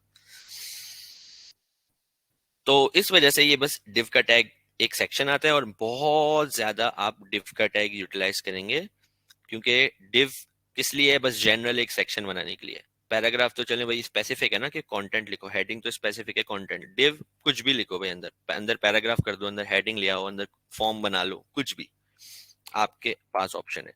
ये भी लाइन ऑटोमेटिकली ब्रेक करता है, सही है, लाइन ब्रेक। तो ये ब्लॉक लेवल एलिमेंट्स कहलाते हैं। जो एलिमेंट्स या जो टैग्स लाइन ब्रेक करते हैं ऑटोमेटिकली खुद ही, लेकिन लाइन ब्रेक हो गई, तो वो टैग्स कहलाते हैं ब्लॉक लेवल एलिमेंट। ये थ्योरी पार्ट है, वैसे तो आप कोडिंग कर रहे होंगे आप समझ ही जाएंगे, अच्छा पी टैग है तो इस वजह से लाइन ब्रेक हो रही है, लेकिन अगर आपको उसकी टर्म्स क्या यूज होती हैं तो वो है ब्लॉक लेवल एलिमेंट्स। आप यहाँ पे अगर आपको फॉर एग्जांपल आप एक बहुत लंबा कंटेंट है और आप दो पी के टैग्स यूटिलाइज नहीं करना चाह रहे, तो उसके लिए हमारे पास एक टैग होता है ब्रेक का टैग, BR। हम्म। और ये सेल्फ क्लोजिंग टैग होता है। सेल्फ क्लोजिंग टैग सही नाम है। क्यों है, क्योंकि इसका कोई एंडिंग टैग नहीं है ऐसे PR, हम्म। ये ऐसे करके नहीं होता। तो ये हम्म। सेल्फ क्लोजिंग है। सेल्फ क्लोजिंग, अच्छा सेल्फ क्लोजिंग में भी पहले ऐसे लिखा जाता था, बैकस्लैश होता था पुरानी अच्छा। HTML में, और हम्म। अंदर ही मतलब एक ही टैग है उसी में वो बंद हो गया, स्टार्ट भी और बंद भी हो गया। ये चेंज हो गए पैराग्राफ के अंदर ब्रेक। लेकिन अब न्यू HTML में LWC में जब हम करेंगे तो शायद हमें ऐसे यूटिलाइज करना पड़ेगा, सही है।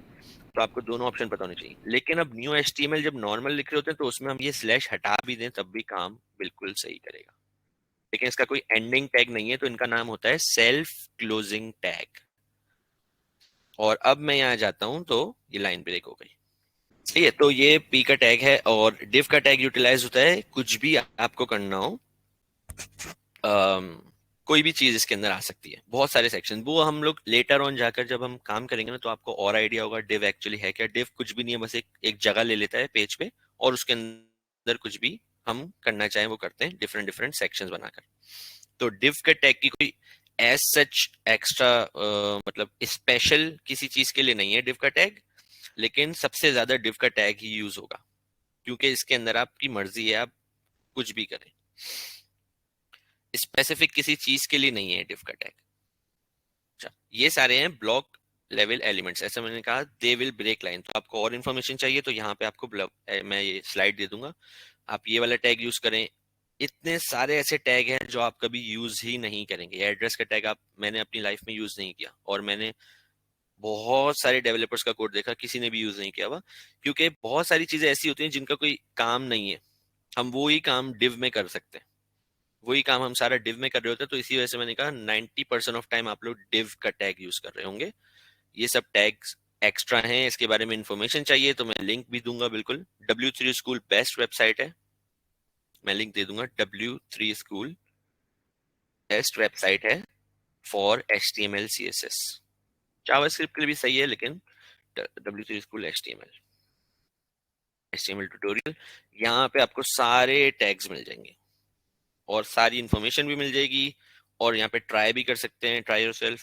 और यहाँ पे आपको दिखा देगा भाई आप जो भी यहाँ लिख रहे हो रन करें, वो यहाँ पे दिखा देगा। तो ये लर्निंग के लिए W3 school is a great website for beginners. तो ये तो है डिव का टैग, और इसके अलावा ये सारे ब्लॉक लेवल एलिमेंट्स हैं जो लाइन ब्रेक करते हैं, जस्ट फॉर इंफॉर्मेशन लिखे हुए। और यहाँ पे इसीलिए लिखा हुआ है, डोंट वरी, आपको ये सब याद नहीं करने होंगे, क्योंकि आप कोडिंग कर रहे होंगे ज्यादातर, तो उसमें आप H1 हेडिंग और div और दो चार और ही यूज करेंगे, ज्यादा यूज नहीं करेंगे। सही है। तो ये हो गई इसकी बात। अच्छा, जैसे हमने BR के बारे में पढ़ ही लिया, ब्रेक लाइन जो हम बाद में करते हैं, लेकिन ब्रेक लाइन से क्या होता है भाई, वो लाइन ब्रेक कर देता है। अब मुझे मल्टीपल ब्रेक चाहिए, बहुत सारी लाइन का ब्रेक, जैसे कि यहाँ पे मुझे 5 लाइंस ब्रेक चाहिए, तो मैं 5 बार यूज करूंगा ये अपना, फॉर एग्जाम्पल यहाँ पे। और ये जरूरी नहीं मैं अलग अलग लाइन पे इनको आपस ऐसे भी लिख सकता हूँ साथ, कोई इशू नहीं। जैसे मैंने कहा कोड एडिटर में आप कैसे भी लिखें, ये आपके ऊपर है। अब ये 5 ही बार लाइन ब्रेक होगी। मैं अगर अपने पेज पे जाऊं तो देखें ये 5 लाइन ब्रेक हो गई। तो ये नीचे आ गया। तो जितनी आपकी मर्जी, डिपेंडिंग ऑन योर रिक्वायरमेंट, किस टाइप का आप UI बनाना चाह रहे हैं, किस टाइप का फॉर्म बनाना चाह रहे हैं, किस टाइप की आप वेबसाइट बनाना चाह रहे हैं, आप इसको यूटिलाइज करें। BR के अलावा एक और टैग होता है जो लाइन ब्रेक करता है, और एक लाइट ग्रेश लाइन भी आपको शो कर देता है, सेक्शंस के लिए यूज होता है वो है HR। BR के बदले अगर मैं HR लूं तो क्या हुआ, देखिए ये लाइन आ गई, इसने लाइन भी ब्रेक की, और आपको यूजर को सामने एक लाइन भी दिखा दी। तो ये आपके ऊपर है, चाहे आप HR यूज करें, सिर्फ लाइन ब्रेक करनी है, अगर आपको लाइन ब्रेक के साथ साथ एक लाइन भी दिखानी है यूजर को, फॉर एग्जाम्पल यहीं पे ही, तो ये HR यहाँ पे लाइन दिखा देगा। तो ये फर्क है BR और HR में, कि HR का टैग लाइन ब्रेक करता है, साथ साथ एक लाइन भी सामने यूजर को शो करता है। ये फायदा इसका क्या है, ये सेक्शंस में काम आती है कि भाई ऊपर वाला सेक्शन ये है, नीचे वाला सेक्शन ये हो गया। तो ऑप्शंस आपके पास अवेलेबल है। अच्छा, और जब हम CSS सीख लेंगे तो काफी सारी ऐसी चीजें हैं जो हम CSS से किया करेंगे। मतलब फॉर एग्जाम्पल मुझे लाइन ब्रेक करनी है तो मैं शायद HR यूज ना करूं, मुझे लाइन ब्रेक करनी है शायद मैं HR यूज ना करूं, मैं उसको CSS से करूंगा। Just to give you an idea कि मैं उसको CSS से ऐसे करूंगा।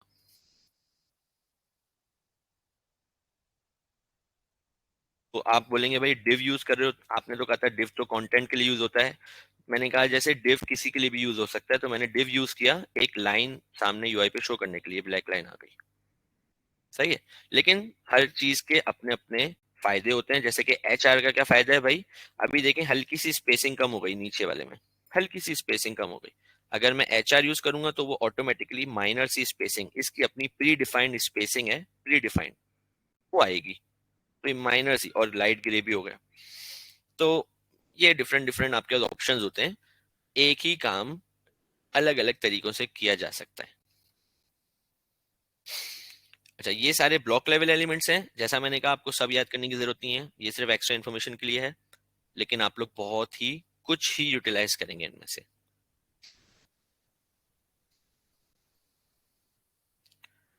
अच्छा, उसके बाद आ जाते हैं इनलाइन एलिमेंट्स। इनलाइन एलिमेंट्स क्या होते हैं कि आप उन्हें मल्टीपल्स भी लिखें, वो लाइन ब्रेक नहीं करते, वो लाइन ब्रेक नहीं करते। फॉर एग्जाम्पल एक मोस्ट पॉपुलर इनलाइन है स्पैन का टैग, स्पैन। तो ये स्पैन क्या है, बस इसमें भी आप कुछ भी लिख लें, आपकी मर्जी है। फॉर एग्जाम्पल मैं यही कोड यहाँ पे लिख लेता हूँ, और इसमें शुरू में डाल देता हूँ स्पैन, आइडिया हो कि ये स्पैन है।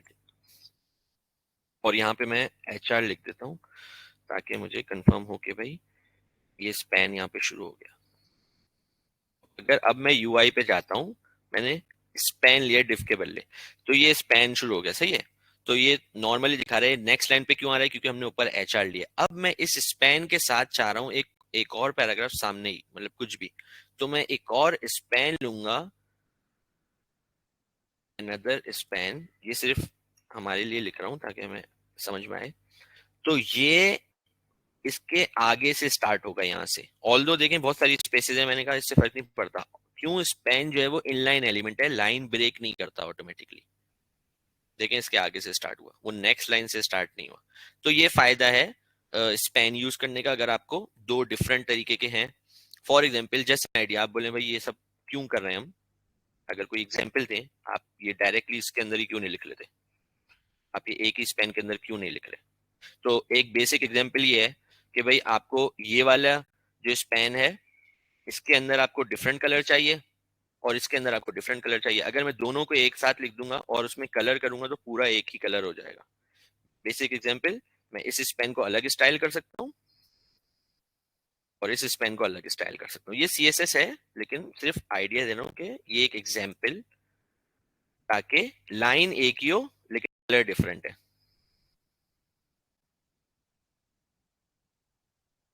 तो ये फायदा होता है, ये रेड हो गया और ये ब्लू हो गया, सही है।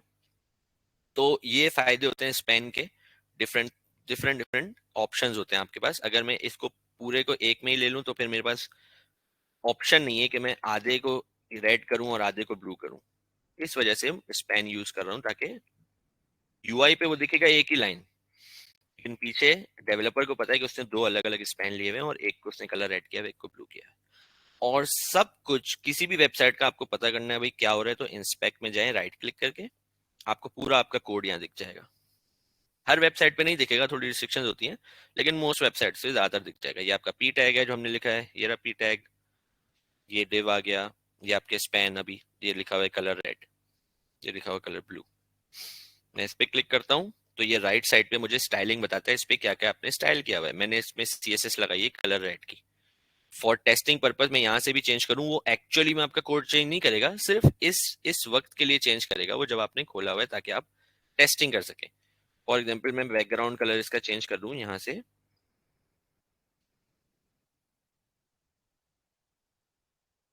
Colour green. लेकिन यहाँ पे इसने फॉरन ही कर दिया ग्रीन, लेकिन ये एक्चुअली में ग्रीन नहीं हुआ। आप पेज रिफ्रेश करेंगे वो चले आएगा। ये सिर्फ फाइंड आउट करने के लिए होता है चीजें कंसोल ना, कि भाई क्या हुआ है, कैसे हुआ है, क्यों हुआ है। लेकिन एक्चुअली में आपकी कोडिंग यहीं पे ही होगी। और ये प्लीज इसको मैं हटा रहा हूँ ताकि इससे कंफ्यूजन ना हो। मैं ये क्योंकि फाइल आपको दूंगा, क्योंकि हमने सीएसएस नहीं पढ़ी अभी, तो वो सिर्फ आइडिया देने के लिए था कि भाई स्पैन मल्टीपल का कोई एक एग्जाम्पल पर्टिकुलर, ये सब हम एक ही स्पैन में क्यों नहीं कर रहे। तो ये सारे इनलाइन एलिमेंट्स हैं बाकी। तो इसमें से भी पांच, बल्कि तीन या चार ही आप यूटिलाइज करेंगे, बाकी हम यूज नहीं करेंगे, क्योंकि उनका कोई मतलब, आप जब डेवलपमेंट में आएंगे आप बोलेंगे ये सारी चीजें मैं डिफ से ही कर सकता हूँ, ये सारी चीजें मैं स्पैन से ही कर सकता हूँ, तो आप लोग मोस्टली यूटिलाइज नहीं करेंगे एलडब्ल्यूसी में भी। लेकिन कुछ और टैग्स हैं, ये रहा वो बी आर, और मैं जिस पे बाद में आता है, लेकिन हमने पहले ही कर लिया। अच्छा, कुछ कुछ टैग्स हैं और जो इनलाइन है, जो जरूरी है। For example anchor tag. अब एंकर क्या होता है, ए का टैग है, ए फॉर एंकर। एंकर क्या होता है कि इसमें जो भी आप लिखेंगे ना, for example A B C D, ये एज अ लिंक बन जाएगा, लिंक, ताकि इस पे कोई भी क्लिक करे और वो लिंक ओपन हो जाए। अच्छा, अभी नहीं आ रहा क्योंकि ये एचरेफ नहीं आएगा इसमें। मैं इसके बारे में बताता हूँ, एचरेफ के बारे में भी। ठीक है, ए टैग ना ऑटोमेटिकली एक लिंक बन गया, क्लिकेबल लिंक। ये सब देखें यहाँ पे हैंड नहीं आ रहा है, क्लिकेबल नहीं है, ये क्लिकेबल चीज है कि इस पे मैं क्लिक कर सकता हूँ। तो ये होता है एंकर ए का टैग, सही है। और ये क्या चीज है, ये तो अब तक हमने देखी नहीं। कोई भी टैग हो, उसके स्टार्टिंग टैग में, ये बात याद रखिएगा, एंडिंग टैग में नहीं होता कुछ भी, स्टार्टिंग टैग में होता है जो भी होता है। स्टार्टिंग टैग के अंदर ग्रेटर देन के साइन से पहले, मतलब अंदर, ये तो बीच में है ना सब जो हमें कंटेंट यूजर को दिखा रहे हैं, यहाँ पे अंदर, ये कहलाते हैं एट्रीब्यूट्स। ये कहलाते हैं एट्रीब्यूट्स। एट्रीब्यूट्स मतलब हर टैग के अंदर हम डिफरेंट एट्रीब्यूट यूज कर सकते हैं। फॉर एग्जांपल मैंने अभी जैसे दिखाया सीएसएस में स्टाइल के एट्रीब्यूट से यूज कर सकता हूँ। स्टाइल जो है ये एट्रीब्यूट है। इसी तरीके से href एक एंकर टैग का स्पेसिफिक एट्रीब्यूट है जो एंकर टैग में यूज होता है, ए टैग में। सही है, ये इसका स्पेसिफिक है, इसी के लिए खास है। और इसके अंदर आप जो भी यूआरएल देते हैं ना यहाँ पे, वो ओपन हो जाएगी वेबसाइट जब आप इसको क्लिक करेंगे। मैंने दे दिया google.com फॉर एग्जाम्पल href के अंदर। तो अब मैं यहाँ पे जाके इस पे क्लिक करूंगा तो google.com कुछ है ही नहीं।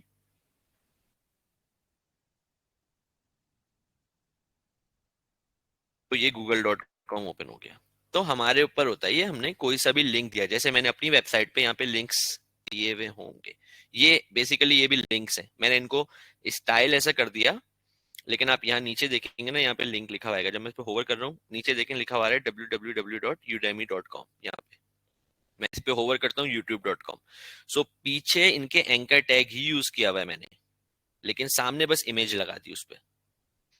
ये देखें एंकर टैग, ये रहा, दिखाना था ए एंकर टैग। तो एंकर टैग क्यों यूज हुआ है? ताकि मैं इस पे क्लिक करूं और मेरी वेबसाइट खुल जाए, मेरा यूट्यूब चैनल खुल जाए। तो ये मेरा यूडेमी के कोर्सेज हैं, ये यहाँ पे मेरा यूडेमी का कोर्स खुल जाएगा। तो डिफरेंट जब आपको लिंक्स बनाने होते हैं ना, लिंक्स जब भी के कोई क्लिक करे और वो दूसरी जगह रिडायरेक्ट हो जाए, तो उसके लिए हम ये यूज करते हैं एंकर टैग। तो एंकर टैग, अब आप मुझसे पूछेंगे कि भाई ये जब मैं इस पे क्लिक कर रहा हूँ ये तो न्यू टैब में खुल रहा है आपकी वेबसाइट पे, राइट? आपकी वेबसाइट पे तो न्यू टैब में खुल रहा है। लेकिन जब हम अपने पेज पे कर रहे हैं, जो हम बना रहे हैं यहाँ पे, ये रहा हमारा पेज कहाँ है, अच्छा बैक। जब मैं यहाँ क्लिक कर रहा हूँ तो ये इसी टैब के अंदर ही खुल रहा है, न्यू टैब में क्यों नहीं खुल रहा? तो इसका हमारे पास ऑप्शन है। तो इसके लिए ऑप्शन क्या है कि भाई अगर हम इसको एज इट इज यूज करें, लिंक कोई भी आपकी मर्जी, एज इट इज यूज करें तो उसी पेज पे खुलेगा। अगर हम यहाँ पे टारगेट एक और एट्रीब्यूट, जैसे href एक एट्रीब्यूट है, स्टाइल एक एट्रीब्यूट है, तो ये टारगेट का एक एट्रीब्यूट है जो स्पेसिफिक ए टैग के लिए यूज होता है। इसमें मैं यूज करूं अंडरस्कोर ब्लैंक। ये देखिए इसने मुझे ऑप्शन भी खुद ब खुद दिया था, ये रहा अंडरस्कोर ब्लैंक। तो क्या होगा, ये बस न्यू टैब में खोल देगा, ये हो जाएगा। मैं रिफ्रेश करके क्लिक करूं तो ये न्यू टैब में खुल रहा है, वही वेबसाइट जो भी मैंने वेबसाइट का लिंक दिया हुआ है। तो इस तरीके से एंकर के टैग्स यूज होते हैं लिंक्स बनाने के लिए। आप जैसे अपनी किसी भी वेबसाइट में लिखा होता है ना कि भाई for more information click here, तो आपको नए टैब में ओपन कर देता है। तो इस तरीके से होता होगा, एंकर का टैग होता है। कोई भी लिंक हो, कहीं पे भी रीडायरेक्ट करना हो यूजर को, तो वो एंकर के टैग से रीडायरेक्ट हो जाएगा। उसी पेज पे ओपन करवाना है लिंक, तो ये टारगेट हटा दे, ये उसी पेज पे ओपन कर देगा। दूसरे टैब में खुलवाना है, एक और ऐसे नए टैब में, तो यहाँ पे आप टारगेट अंडरस्कोर ब्लैंक का टैग लगा। तो ये डिफरेंट डिफरेंट हम फंडामेंटल्स पढ़ रहे हैं एचआर। यहाँ पे लाइन ब्रेक आ जाए, तो ये एंकर का टैग काम आता है for redirecting user from one place to another. फिर हम लोग फॉर्म्स के बिल्कुल एंड में देखेंगे फॉर्म के टैग्स जो होते हैं। फिर उसके बाद आते हैं बटन का टैग भी फॉर्म में आएगा, लेबल वगैरह भी सब फॉर्म में आएंगे, कुछ यूज होंगे। सेलेक्ट भी फॉर्म के अंदर यूज आएगा, टेक्स्ट एरिया भी, ये सारी चीजें बाकी। लेकिन ये सब लिखे हुए हैं ताकि आपको आइडिया हो, ये ब्रेक लाइन नहीं करेंगे। और अगेन सब याद नहीं करने, जब भी आप यूज करेंगे ऑब्वियसली आपको दिख जाएगा कि भाई ये लाइन ब्रेक नहीं कर रहा। तो आहिस्ता आहिस्ता जब 6 महीने आप कोडिंग कर लेंगे तो आपको 100% आइडिया हो ही जाएगा कि भाई इससे क्या हो रहा है।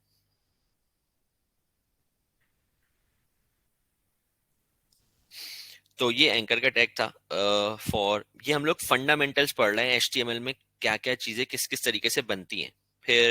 फिर डायरेक्टली जब हमें फंडामेंटल्स पता चल जाएंगे हम एलडब्ल्यूसी में जा सकते हैं, जब तीनों चीजों के एचटीएमएल सीएसएस जावास्क्रिप्ट, फिर इन तीनों को यूटिलाइज करते हुए हम लोग अपना एलडब्ल्यूसी का कंपोनेंट बनाएंगे, ताकि अब वहां पे ये सारी चीजों का आइडिया हो। फिर कुछ टैग्स होते हैं जो फॉर्मेटिंग के लिए यूज होते हैं। सही है, फॉर्मेटिंग मैं काफी सारी चीजें कवर कर रहा हूँ, इनकी डिटेल्ड आपको ऑब्वियसली यूट्यूब W3 स्कूल से या एमडीएन किसी भी वेबसाइट से मिल जाएगी, लेकिन मैं जितना डिटेल में जा सकता हूँ उतना आइडिया दे रहा हूँ। फॉर्मेटिंग टैग्स क्या होते हैं, नाम ही बता रहा है फॉर्मेट करने के लिए। ये इसको बोल्ड कर देगा, बोल्ड मतलब पहले एक हेडिंग ले लेते हैं, फॉर्मेटिंग टैग्स, ताकि ये अलग ही सेक्शन बन जाए इसका ना। सब काम बॉडी के अंदर होगा, मेन चीज सही है। और अब मैं कोई काम करता हूँ, फॉर एग्जाम्पल एक पैराग्राफ है, सही है, my name is Sherbaz Khan, basic, सही है। अब मुझे क्या करना है भाई, कि किसी भी एक पर्टिकुलर चीज को बोल्ड करके दिखाना है। राइट नाउ अगर मैं अभी देखूं कैसा दिख रहा है यूआई पे, यूआई पे as it is normal paragraph दिख रहा है, सही है। मुझे सिर्फ मेरे नाम को बोल्ड करना है, मतलब थोड़ा सा फॉन्ट साइज का डिफरेंट, फॉन्ट वेट कहलाता है। तो मैं क्या करूंगा, एक बी का टैग है, B, B for bold, start करूंगा और एंड इसको यहाँ पे करूंगा, बिल्कुल स्टार्टिंग और एंडिंग टैग। इसके बीच में मैं जो भी लिखूंगा वो थोड़ा सा उसका बोल्ड हो जाएगा, बस वो अब देखिएगा ये चेंज होके थोड़ा सा बोल्ड हो गया बस। ये करता है बी का टैग। अगेन यही काम मैं स्टाइलिंग से भी कर सकता हूँ। फॉर एग्जाम्पल मैं इसको स्पैन में ले लूँ, स्पैन, यहाँ स्टार्टिंग में भी स्पैन, एंडिंग में भी स्पैन। अभी ये बिल्कुल एज इट इज दिखेगा, नॉर्मल जैसे पहले दिख रहा था। मैं इसको स्टाइलिंग से चेंज कर सकता हूँ, फॉन्ट वेट बोल्ड। अभी ये नॉर्मल है और अब ये बोल्ड हो गया। तो ये काम स्टाइलिंग से करने से बेहतर है कि मैं इतनी स्टाइल लिखूं, कुछ चीजें जो एचटीएमएल ने मुझे पहले से दे दी मैं वो एचटीएमएल से ही कर सकता हूं, तो मुझे सीएसएस की उसमें जरूरत नहीं है। तो इसलिए बी का टैग यूज हो रहा है। जो चीजें नहीं हो सकती एचटीएमएल से, फॉर्मेट नहीं हो सकती, स्टाइल नहीं हो सकती, वो हम जाकर सीएसएस से करेंगे। तो बोल्ड हो गया भाई ये नाम जो है बी के टैग से। इसी तरीके से दूसरा टैग है स्ट्रॉन्ग, ये भी सेम काम करता है बोल्ड वाला, बट ये ब्राउजर के लिए होती है चीज, तो उसको पता चले कि भाई ये जो है ना इंपॉर्टेंट टेक्स्ट है, ये जो दो वर्ड है इंपॉर्टेंट है। मतलब मैं बी का टैग है यही चीज कॉपी कर लेता हूँ, पेस्ट, बी के टैग के बदले मैं स्ट्रॉन्ग का टैग लेता हूँ। स्ट्रॉन्ग स्टार्ट में भी स्ट्रॉन्ग और एंड में भी, मैं सिर्फ एक जगह चेंज कर रहा हूँ अगेन, क्योंकि मेरे पास एक्सटेंशन है वो ऑटोमेटिकली एंडिंग टैग का नाम चेंज कर रही है, लेकिन आपको दोनों जगह चेंज करना होगा।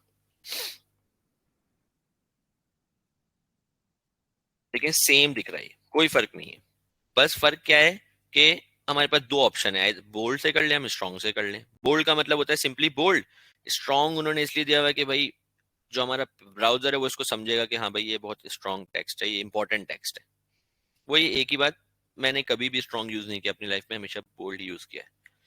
इटैलिक, इटैलिक थोड़ा सा इसको टिल्ट कर देता है, एक फॉर्मेटिंग टैग्स है ना ये डिफरेंट डिफरेंट, तो हम अगर इटैलिक यूज करें सेम चीज में, I, I means italic tag start में भी एंड में भी। तो ये देखें थोड़ा सा इसको टिल्ट कर दिया, डिफरेंट स्टाइलिंग हो गई इसकी, ये नॉर्मल है और सिर्फ जो ये नाम है ये थोड़ा सा टिल्ट हो गया राइट साइड पे। तो ये इटैलिक वर्जन बन गया लिखने का। ये सब काम हम सीएसएस से और ज्यादा अच्छे तरीके से कर सकते हैं, लेकिन जितना एचटीएमएल समझ लें एचटीएमएल ने हमें दिया हुआ है वो यूटिलाइज करेंगे तो हमें कोड कम लिखना पड़ेगा। तो एचटीएमएल ने काफी सारी चीजें खुद ही दे दी, और जो हम एचटीएमएल से नहीं कर सकते स्टाइलिंग वो हम जाके सीएसएस से करते हैं। अच्छा मैं एंड में बहुत सारे बी आर्स ले रहा हूँ ताकि मेरी स्क्रीन जो है वो मुझे इतना एंड में नहीं दिखाए, बीच में दिखाए, इजी हो हमें हमें सबके समझने के लिए, तो इसलिए बहुत सारे B R at the end, मैं यहाँ रह सकूँ ऊपर, सही है। तो ये सिर्फ बी आर जो है ऐसे ही लिए हैं मैंने ताकि नीचे मुझे ज्यादा स्क्रॉल बिल्कुल एंड में ना कर रहा हूँ मैं काम, आपको देखने में इशू होगा। तो my name is Shirbaz Khan, bold tilt हो गया थोड़ा सा इटैलिक में।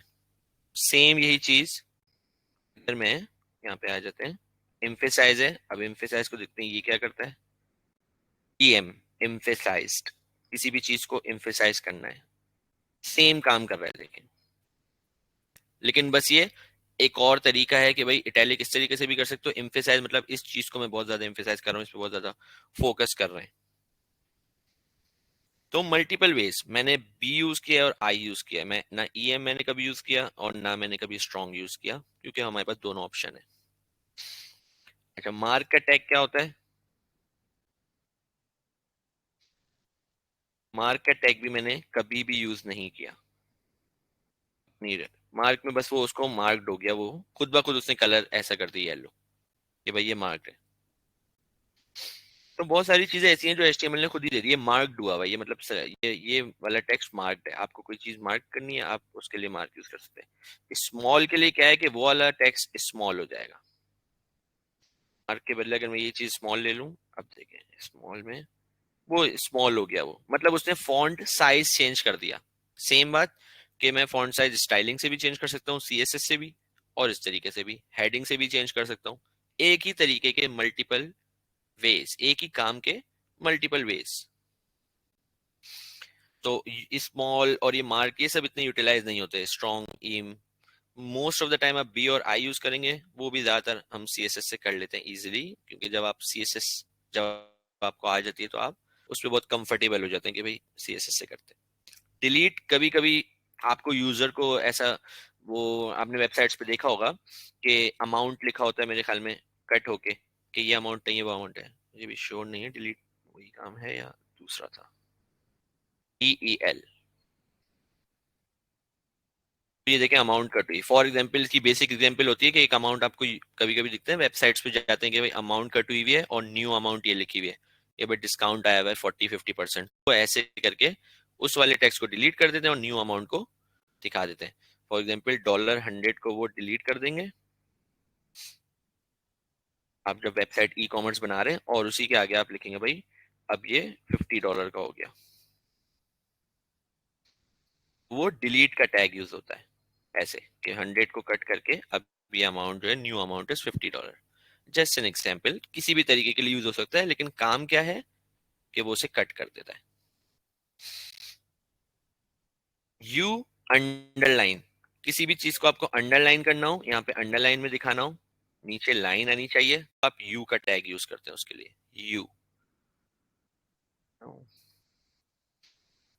इन शेयर पास, तो नॉर्मल टेक्स्ट ये है, लेकिन जो यू का टैग है उस वो है अंडरलाइन हो जाएगा वो वाला पर्टिकुलर टेक्स्ट,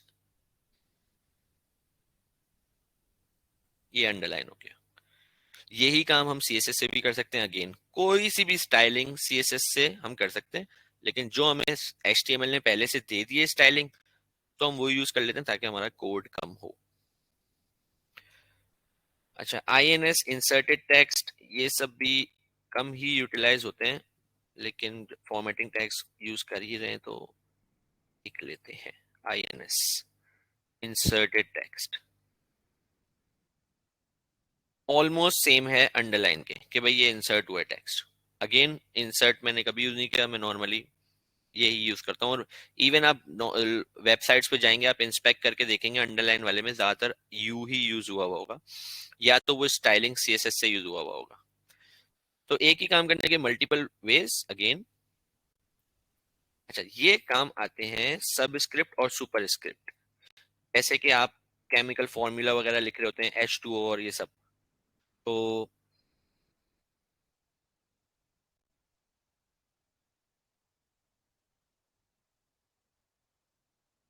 SUB, टू, अब मैंने टू सब के अंदर लिखा है, फिर से दिखा दूंगा मैं। तो ऐसे नीचे आ गया वो सब स्क्रिप्ट। तो ये इसलिए काम आते हैं जब आप कोई भी चीज इस तरीके से दिखानी हो कि वो नीचे आए। मोस्टली केमिकल फॉर्मूलाज वगैरह में ऐसे यूटिलाइज होता है गेस। और सुपर स्क्रिप्ट सब के लिए यूज होता है। सब मीन्स बॉटम, सबसे याद रखिएगा नीचे, सुपर से याद रखिएगा ऊपर। सुपर मीन्स ऊपर। तो सुपर में क्या होता है कि आपको जब जैसे कि मैथ के फॉर्मूलाज होते हैं, उसमें पावर होती है टू, और मैंने लिखा SUP। अच्छा, सब स्मॉल में टैग होते हैं, सॉरी ये बात बाद में करना। 2 की पावर 4, तो वो मैं सुपर में लिखूंगा SUP। तो 2 नॉर्मल है मेरा, और SUP के अंदर जो भी मैं वैल्यू लिखूंगा वो ऊपर आएगी, पावर 4 पावर में आ गया वो। इस तरीके से कुछ भी लिखूं यहाँ पे, जरूरी नहीं सिर्फ पावर, आप लिख तो कुछ भी सकते हैं, लेकिन उसका सेंस नहीं बनेगा ऑब्वियसली। लेकिन मोस्टली ये यूटिलाइज होती है इस टाइप की चीजों के लिए कि वो ऊपर आ जाए एज अ पावर, जो हमने मैथ में पढ़ा है। तो ये डिफरेंट फॉर्मेटिंग टैग्स हैं। सही है, फॉर्मेटिंग टैग मींस ये HTML ने हमें पहले से बना के दे दी है, इसकी CSS उसने खुद करके दे दी।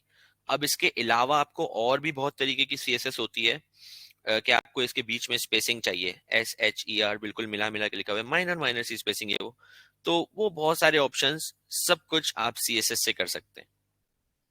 और सीएसएस भी बहुत बहुत एक्सट्रीम बड़ी है, वो खत्म ही नहीं होती। सीएसएस में इतने कह रहे हैं करोड़ों ऑप्शंस है, तो हर चीज टाइम के साथ आती है। कोई भी ये नहीं कह सकता कि बस मुझे सब आता है जावास्क्रिप्ट के बारे में, नहीं। कभी ना कोई ऐसी नई न्यू चीज आ जाएगी, तो जिसके पास 10 साल का एक्सपीरियंस भी है जावास्क्रिप्ट में, वो कर लेगा काम। मैं ये नहीं कह रहा कि वो कर नहीं सकता, वो हर काम कर लेगा, लेकिन वो ये नहीं कह सकता कि मुझे जावास्क्रिप्ट की एक एक चीज पता है, नहीं पता हो सकती। क्योंकि हर 2 महीने में, हर 3 महीने में कोई ना कोई नई चीज आ रही होती है जावास्क्रिप्ट के अंदर। हर 1-2 महीने में दो नई चीज आ रही होती है सीएसएस के अंदर। एचटीएमएल में नहीं आती ज्यादा, सीएसएस और जावास्क्रिप्ट में आती रहती हैं चीजें। अच्छा, लाइन ब्रेक्स हमने पहले यूज कर ली, और सेल्फ क्लोजिंग टैग्स तो हमने देख लिए कि ये सेल्फ क्लोजिंग है। और यहाँ पे लिखा हुआ भी है कि भाई BR पहले बैकस्लैश के साथ यूज होता था, अब बिना स्लैश के भी ये चल जाता है। लेकिन शायद LWC में ये इस तरीके से ना चले, तो हम लोग स्लैश के साथ यूज करेंगे। बोथ ऑप्शंस हमारे पास अवेलेबल है। HR break line. अच्छा, इनपुट यहाँ पे लिखा तो नहीं होना चाहिए, लेकिन हाँ, तो यहाँ नहीं होना चाहिए इनपुट। इनपुट जो है वो फॉर्म का हिस्सा है। इसके बाद आ जाते हैं हम लोग टेबल पे। अच्छा, अब आते हैं टेबल पे।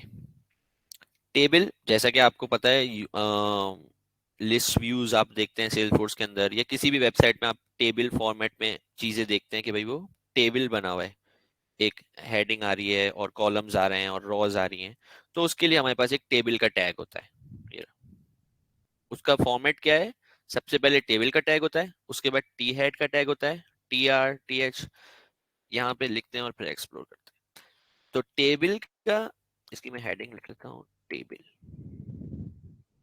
यहाँ पे HR, ताकि स्पेसिंग आ जाए। टेबल के लिए सबसे पहले टेबल का टैग होता है, स्टार्टिंग और एंडिंग टैग। अब सब कुछ इसके अंदर होगा, बीच में इसके अंदर होता है टी हेड का टैग। सही है।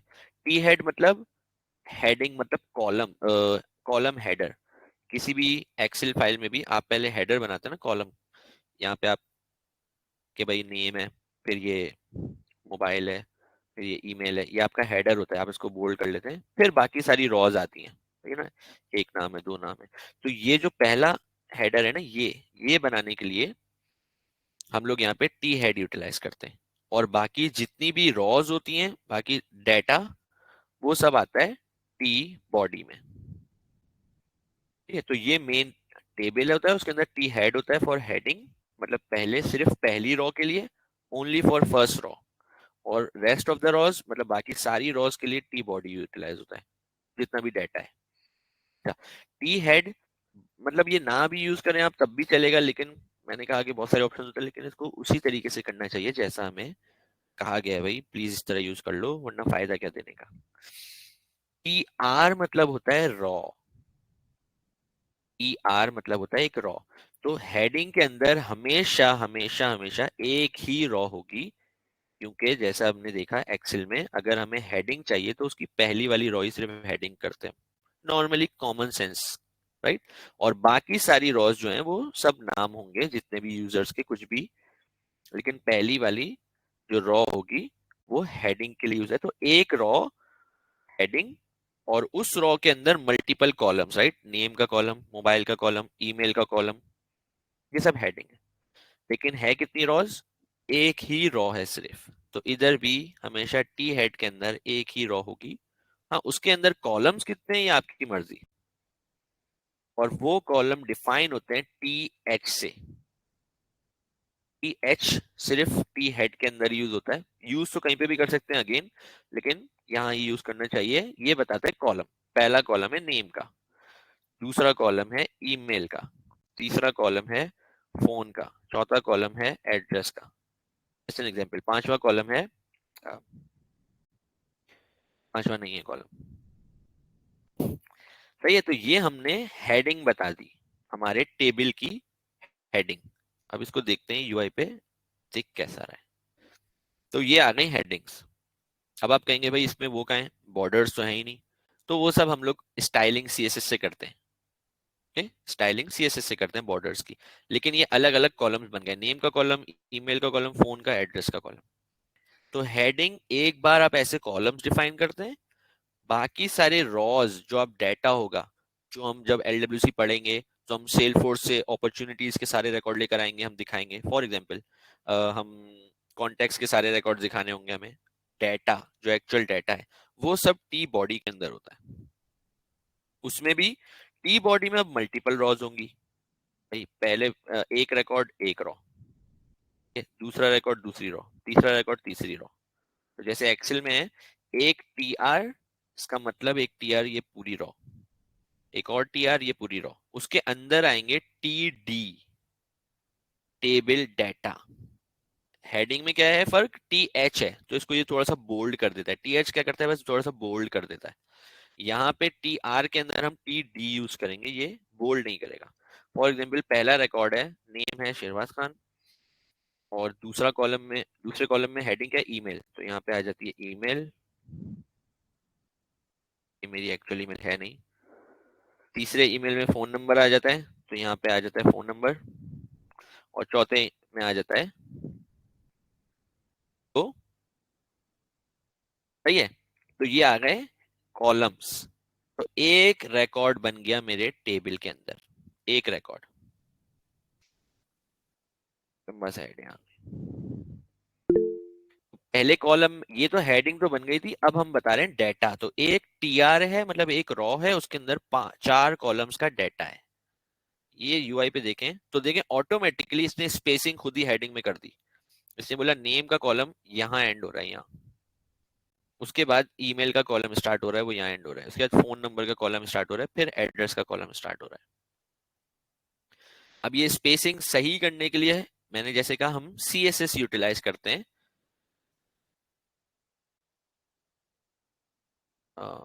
विद। मैं सीएसएस पे इस पे फोकस नहीं करें, बस ये सिर्फ इसलिए है ताकि हमें दिखे सही से ये। तो क्या है भाई, नेम, ईमेल, फोन, हेड, और ये इसके अलग अलग कॉलम्स बन गए चार, एक दो तीन चार। अब आप बहुत बुरे लग रहे हैं कि भाई हेडिंग यहाँ स्टार्ट यहाँ से हो रहा है, लेकिन ये सब हम सीएसएस से सही कर सकते हैं, स्टाइल कर सकते हैं हमारे हिसाब से।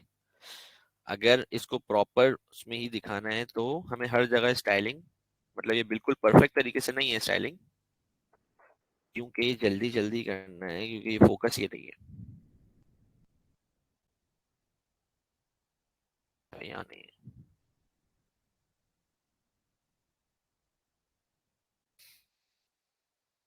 ये बन गया भाई टेबल इस तरीके से ऑटो। और ये हम लोग सीएसएस ऐसे नहीं करेंगे, ये बहुत बैड सीएसएस है, मतलब एक ही चीज बार बार बार।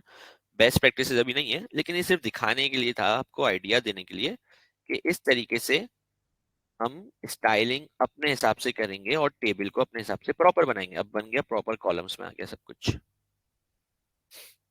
तो ये तो यही मैं एक और कॉपी करके अगर एक और रॉ बनाना चाहूँ और उसमें डाटा समथिंग,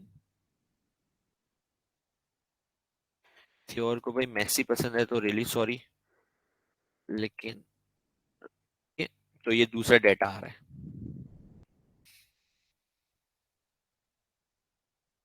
वो नॉर्थ अहमदाबाद में ही है लेकिन पुर्तगाल में रहता है। तो ये दूसरा डाटा आ गया एक और। इस तरीके से क्या हुआ, फर्क क्या है, हेडिंग में सिर्फ एक ही रॉ आई जिसमें हेडिंग्स आ रही हैं, राइट, नेम, ईमेल, फोन, और इस पे फोकस मत करें, ये ज्यादा कोड लिखा हुआ है, ये फोकस नहीं है। फोकस है हमारा टी एच, टी आर, यहाँ पे भी टी आर, एक रॉ, दूसरी रॉ क्या है, टी आर, एक और रॉ, दूसरा रिकॉर्ड। सो जितने भी रिकॉर्ड्स होंगे वो सब नॉर्मली यहाँ लिखे हुए आ रहे हैं, सही है। तो इसी तरीके से आप मल्टीपल टी आर बना सकते हैं, जितने रिकॉर्ड उतने टी आर। आप अगर इसको दूसरे सेंस में देखें कि भाई ये आपके, अगर आपके पास 1000 रिकॉर्ड्स हैं, फॉर एग्जांपल आपको 1000 अपॉर्चुनिटीज दिखानी है, तो क्या आप ये 1000 यहाँ पे ऐसे लिखेंगे, नहीं, आप एक ही बार लिखेंगे। वो कोडिंग जब करेंगे तो आइडिया हो जाएगा, उस पर लूप चलेगा और लूप ऑटोमेटिकली खुद ब खुद ये टीआर बनाएगा। हम एक बार लिखेंगे, वो डाटा पे लूप चल रहा होगा, लूप क्या करेगा भाई, खुद टीआर टीआर टीआर, जितने रिकॉर्ड है उतने टीआर वो खुद बना देगा। हम सिर्फ एक ही बार लिखेंगे नॉर्मली, क्योंकि अभी हम डमी डाटा यूज कर रहे हैं, hard code, hard coded values. तो इस वजह से हम मल्टीपल बना रहे हैं टीआरस।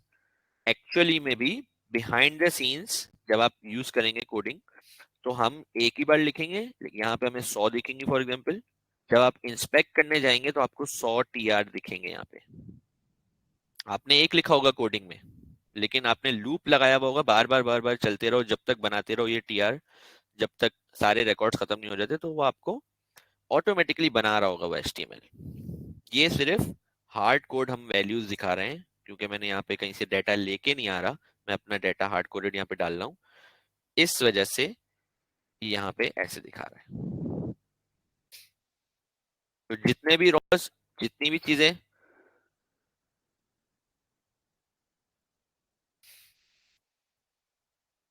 डिफरेंट डाटा और एक और रॉ आ जाएगी, ठीक है। तो इस तरीके से टेबल हमारा क्रिएट होता है और हमेशा यही स्ट्रक्चर रहेगा। हमेशा ये कोई कोई नई चीज नहीं आ जाएगी एचटीएमएल में, हमेशा टेबल बनाएंगे इसी तरीके से बनाएंगे। हाँ, और बहुत सारे ऑप्शन है, जैसा मैंने कहा हम हर चीज में ही डिव को यूज कर लेंगे, वो तो लेटर यूज करेंगे, लेकिन अभी हम लोग अगर हर चीज डिव यूज करें तो समझ नहीं पाएंगे बाकी सारी चीजें। तो हम बाद में हर चीज डिव यूज करेंगे, तो हम डिव डिव और हम सीएसएस यूज करके उसको टेबल ही बना देंगे बिना टेबल यूज किए। सिर्फ आइडिया दे रहा हूँ कि इस तरीके से भी कोडिंग होती है, लेकिन हमें पता होना चाहिए भाई कब, जब टेबल का काम है तो हम टेबल यूटिलाइज कर लें, क्योंकि ये एचटीएमएल ने हमें दिया हुआ है पहले से। वरना सारे काम हम डिव से कर सकते हैं, डिव से हेडिंग भी बना सकते हैं, डिव से पैराग्राफ भी बना सकते हैं, डिव से टेबल भी बना सकते हैं, सब कुछ हो सकता है डिव से। लेकिन टेबल उन्होंने दिया हुआ है तो इसी तरीके से होगा। अब मैं अगर इसमें से ये स्टाइलिंग हटा दूं,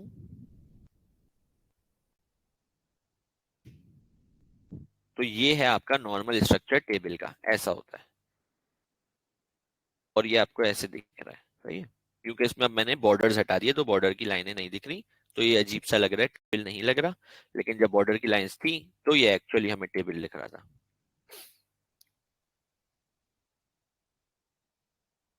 लेकिन एचटीएमएल इसकी ऐसी होगी, हमेशा टेबल एट द टॉप होगा। मैंने स्टाइल विद 100% की है, ये मैं रहने देता हूँ, सिर्फ ये चीज रहने दे रहा हूँ, तो इस पे इतना फोकस की जरूरत नहीं है स्टाइलिंग से ताकि ये पूरी स्क्रीन की विद ले, पूरी स्क्रीन पे टेबल यूटिलाइज करिए। अगर मैं ये नहीं करता तो ये सिर्फ उतनी ही जगह लेगा जितनी इस, जितना ये एंड मतलब मैक्सिमम जितना उसमें डाटा है।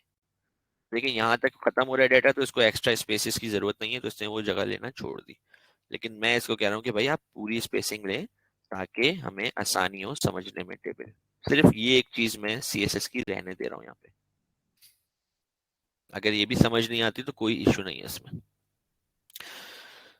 तो इस तरीके से टेबल बनता है, हमेशा टेबल के अंदर एक टी हेड होगा, और उस टी हेड के अंदर हमेशा एक ही टी आर होगा, और उस टी आर के अंदर आपकी मर्जी है जितने आप कॉलम्स बनाए उतने कॉलम ऊपर वो टी एच होंगे। टी एच क्या करता है, बस सिर्फ बोल्ड कर देता है थोड़ा सा, लेकिन नॉर्मली नहीं है, बोल्ड है। अगर हम इसको आप टीडी ले लें कोई इशू नहीं है, चलेगा। लेकिन बस वो हेडिंग के तौर पर नहीं दिख रहा होगा, या दिखेगा, वो उसने ऑटोमेटिकली उसको लेफ्ट अलाइन भी कर दिया, मतलब वो पहले सेंटर में आ रहा था हर कॉलम के खुद ब खुद, क्योंकि टी एच ये सी एस एस खुद कर रहा होता है। लेकिन टी डी लिया तो वो नॉर्मल दिखा रहा है, और कोने लेफ्ट साइड पे। अब आप बोलें कि भाई मुझे टी डी ही लेना है लेकिन मुझे इसे बोल्ड भी करना है, तो आप उसे बी के टैग से बोल्ड कर लें अंदर ही। तो ये हेडिंग लेफ्ट साइड पे भी हो गई, और आपने उसे एज अ हेडर भी बना दिया, अब ये बोल्ड हो जाएगा। तो सारे बहुत सारे ऑप्शंस आपके पास अवेलेबल होते हैं कोई भी काम करने के। डिफरेंट, मैं जानबूझ के डिफरेंट डिफरेंट चीजें कर रहा हूँ ताकि आपको आइडिया हो कि हाँ भाई कहीं पे भी कुछ भी यूज कर सकते हैं। ये बी का टैग कहाँ से आ गया टेबल के अंदर, यूज कर सकते हैं, कोई इशू नहीं है। सही है। अच्छा, एक और चीज क्या होती है, एंकर का टैग होता है, जैसे कि ये ईमेल्स क्लिकेबल होती हैं, राइट। मोस्टली आपने नोट किया होगा भाई ईमेल जो है वो क्लिकेबल है, लोग क्लिक करते हैं वो आपको ईमेल में खोल देता है ऑटोमेटिकली। वो कैसे होता है, वो टेबल का काम नहीं है, वो एंकर का काम ही है। एंकर टैग, एंकर टैग जैसे हमें रीडायरेक्ट भी कर सकता है, इसी तरीके से एंकर के और भी बहुत सारे काम है। अगर मैं लिखूं A tag H T M L, पहली W3 स्कूल ही ओपन होती है क्योंकि मोस्ट पॉपुलर चल है ये। तो एंकर के ना मल्टीपल ऑप्शंस होते हैं।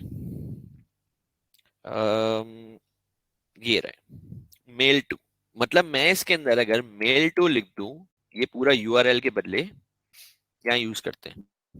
फॉर एग्जाम्पल हमारा रिकॉर्ड है, हम चाह रहे हैं कि यूजर जिसके लिए हम ये वेबसाइट बना रहे हैं, जिसके लिए भी हम ये वेबसाइट बना रहे हैं, वो इस पे क्लिक करे तो ऑटोमेटिकली ईमेल के लिए वो खुल जाए, उसके लिए ईमेल की एप्लीकेशन ऑटोमेटिकली खुल जाए, ईमेल की एप्लीकेशन। तो वो कैसे यूटिलाइज करेंगे, वो ये फंक्शनैलिटी हम कैसे कर सकते हैं एचटीएमएल से। तो हम इस पूरी ईमेल को एंकर टैग के अंदर रख देंगे, ए का टैग। सही है। तो क्या हो रहा है, मैं इसको नेक्स्ट लाइन में लिख देता हूँ ताकि इजी टू मतलब अंडरस्टैंड हो। एंकर के टैग के अंदर मैंने लिख दिया ये ईमेल, और यही ईमेल मैं यहां लिखूंगा लेकिन मेल टू के साथ। एचरेफ के अंदर ऊपर अगर आप देखें तो एचरेफ के अंदर ऊपर हम लोग एक लिंक दे रहे हैं कि भाई क्लिक करें और नेक्स्ट पे चले जाएं।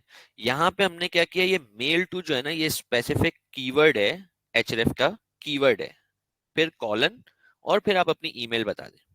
इससे क्या होगा कि ये तो एक एंकर टैग से क्लिकेबल भी हो गया, और साथ साथ जब हम इस पे क्लिक करेंगे तो ये ओपन हो जाएगा।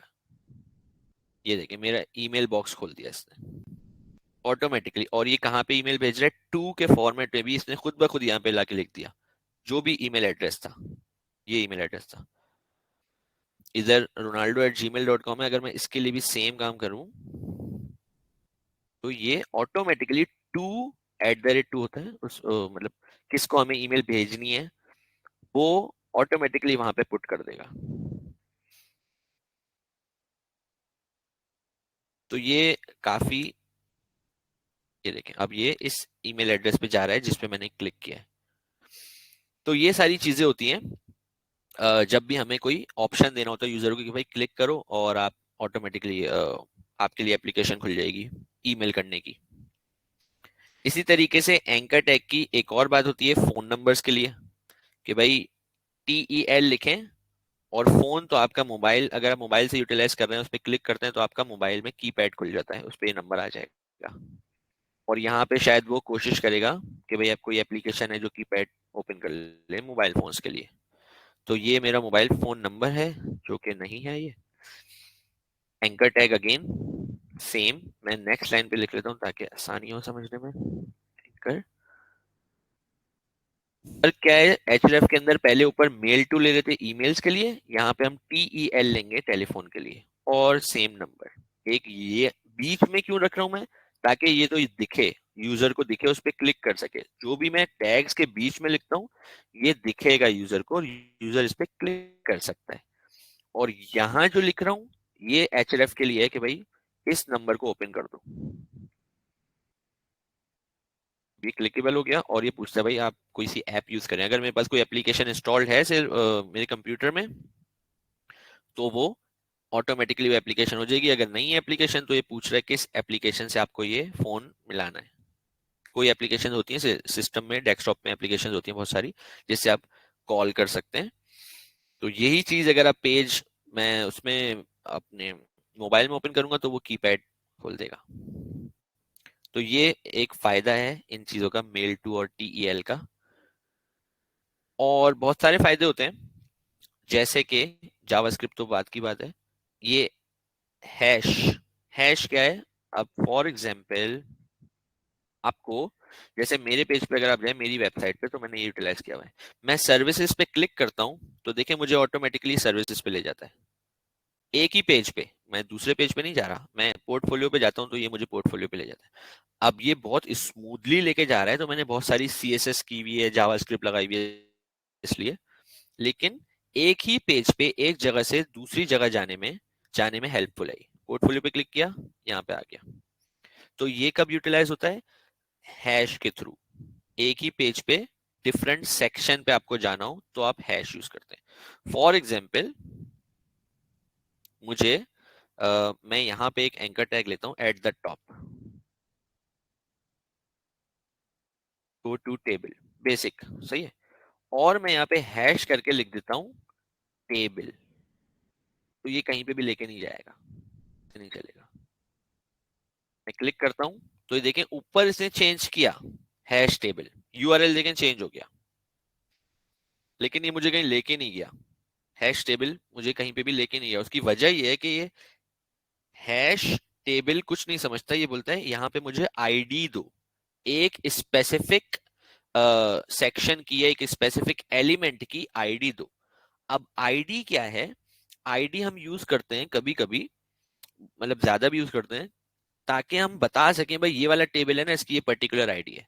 बहुत सारे सिनेरियोज में जब हम जावास्क्रिप्ट पढ़ेंगे तो हम आईडी यूज करेंगे कि भाई मुझे ये टेबल टेबल की वैल्यू गेट करो, इस पैराग्राफ की वैल्यू गेट करनी है आईडी के बिहाफ पे। हमेशा याद रखिएगा आईडी एक एट्रीब्यूट है, जैसे एचरेफ है, जैसे स्टाइल के एट्रीब्यूट है, स्टार्टिंग टैग के अंदर आता है, स्टाइल का एट्रीब्यूट है। इसी तरीके से ये एचरेफ एक एट्रीब्यूट है। ये सारे एट्रीब्यूट्स है ना जो टैग के अंदर आते हैं। जैसे हमने टारगेट का भी एट्रीब्यूट देखा, ये रहा, ये क्या है, स्टार्टिंग टैग के अंदर ही आ रहे हैं, इसके ग्रेटर देन के साइन से पहले अंदर।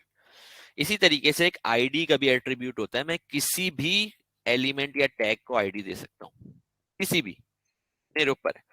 तो मैं फॉर एग्जाम्पल इस टेबल को एक आईडी देता हूं, माय टेबल, ये आईडी दे दी मैंने, माय टेबल। ये आईडी यहां यूटिलाइज होगी हैश के बाद, href के अंदर। तो क्या होगा, ये इस आईडी को गेट करते हुए मुझे ऑटोमेटिकली इस टेबल पे ये रीडायरेक्ट कर देगा मेरे पेज पे। जैसे कि अभी मेरा पेज यहाँ है ऊपर एट द टॉप राइट, मैंने बोला इस पे क्लिक हो तो मुझे इस टेबल पे लेके चले जाए यूजर को।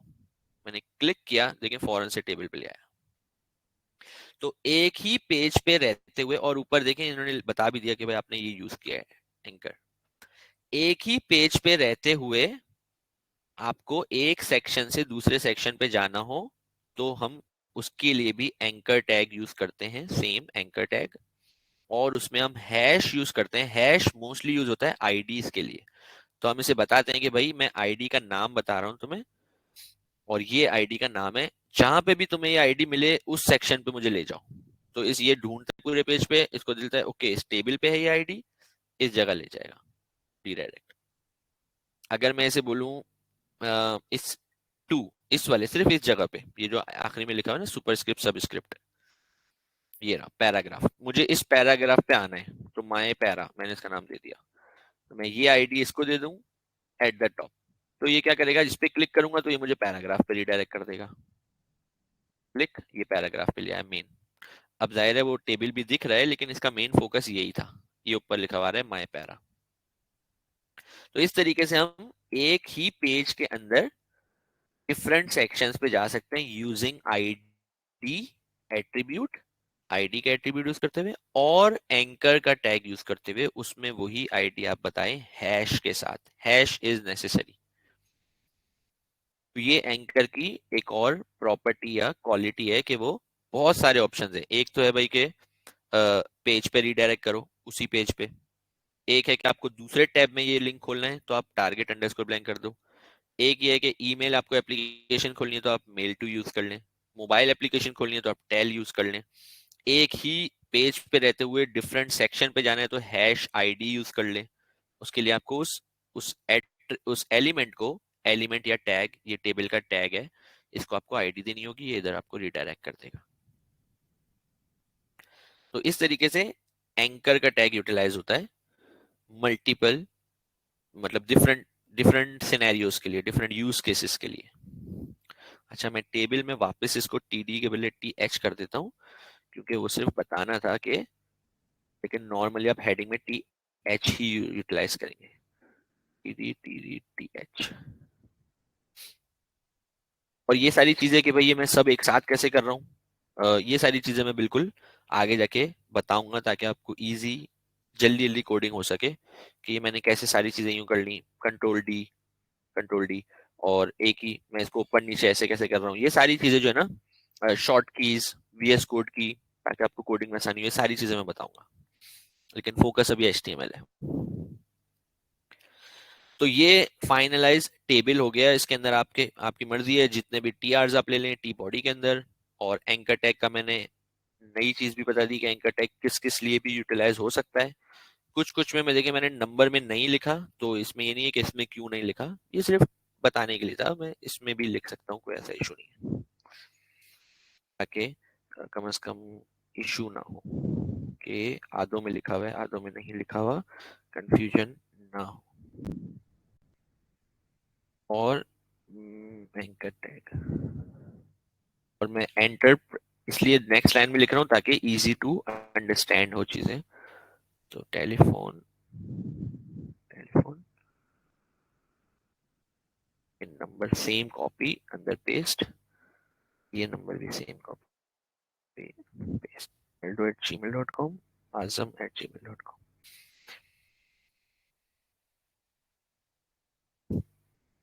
ये सिर्फ हमारी इजीनेस के लिए कि हमें समझ में आए भाई एक टीडी है उसके अंदर एंकर टैग यूज किया हुआ है ताकि आसानी से समझ में आए चीजें, ये जब मैं फाइल आपको सेंड करूँ तो। ये मेन स्ट्रक्चर्स थे HTML की, सारी ऑलमोस्ट चीजें सिवाय फॉर्म के। सही है, सारी दूसरी चीजें कि भाई बाकी सब चीजें आप यही यूज करेंगे। आप जब भी हम जावास्क्रिप्ट LWC बनाएंगे तो उसमें हम यही चीजें यूटिलाइज करेंगे।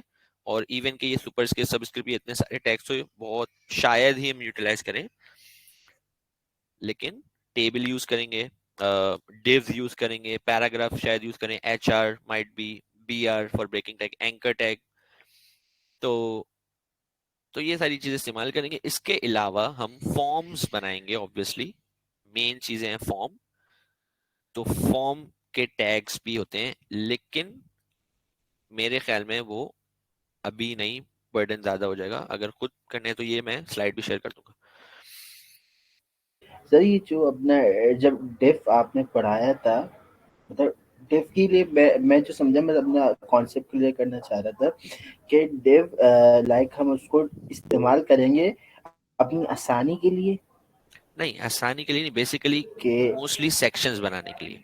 कि भाई एक सेक्शन मैंने बना दिया, मेरा ये एक डिव है, उसके अंदर भी हम मल्टीपल डिव्स यूज करेंगे। एक मेन सेक्शन बना दिया मैंने, फॉर एग्जांपल मेरा जैसा मैंने कहा डिव जो है ना वो इसलिए समझ नहीं आता क्योंकि बहुत ही सिंपल है, तो उसको समझाना मुश्किल हो जाता है जी क्योंकि वो जी, एक्सट्रीमली सिंपल है, उसका कोई सही सही, खास काम नहीं है। अगर मैं इसमें आऊं, फॉर एग्जाम्पल देखिए मैंने कितने डिव यूज किए हुए हैं। एक डिव है जो मैंने बोला भाई पूरी मेरी फाइल जो है ना उसका एक डिव, उसके अंदर मैंने बोला एक ये डिव जिसकी सिर्फ साइड्स मतलब 80% होनी चाहिए विद, लेफ्ट साइड से 30 स्पेसिंग, राइट साइड से 30 स्पेसिंग। तो मैं अपने तरीके से ना उसको स्टाइल कर सकता हूँ इजीली। फिर मैंने एक डिव बनाया, इस पे मैं क्लिक करता हूँ, ये रहा। तो ये देखें सिर्फ ऊपर ब्लू कौन सा हो रहा है, हेडर सेक्शन, जी जी, हेडर के लिए हेडर, एक डिव बना दिया। फिर मैंने एक डिव बनाया इसके लिए नीचे वाले सेक्शन, फिर मैंने एक डिव बनाया राइट सही, लेफ्ट साइड वाले के लिए सेक्शन। तो डिव के अंदर ओके, डिव हम अपनी ओके, मर्जी की स्टाइलिंग और सही है, सेक्शंस बनाएंगे इजीली। हाँ, सही सही सही सही, है, फिर फुटर के जज़ाकल्लाह लिए खैर, भी बहुत इसी तरीके शुक्रिया। से कोई ना कोई डिव होगा। तो ये कॉन्सेप्ट है डिव्स का। तो मैंने जैसा कहा डिव हम लोग बहुत ज्यादा यूज करेंगे, लेकिन वो इतना सिंपल है कि उसकी कोई पर्टिकुलर डेफिनेशन नहीं है कि हर चीज के लिए डिव यूज हो सकता है। सेक्शंस के लिए मोस्टली आप देखेंगे तो आपको मिलेगा कि भाई सेक्शन के लिए डिव यूज होता है। तो सेक्शन के अंदर सेक्शन बनाना है, जज़ाकल्लाह खैर। उसके अंदर एक और सेक्शन बनाना है, उसके अंदर एक और सेक्शन बनाना है, तो हम लोग अब डिव्स यूटिलाइज करेंगे to manage web pages easily. Yup, correct. हमारी मर्जी के हिसाब से हम जो करना चाहें, एक को स्टाइल ऐसे करना है उसको राइट साइड पे करना है।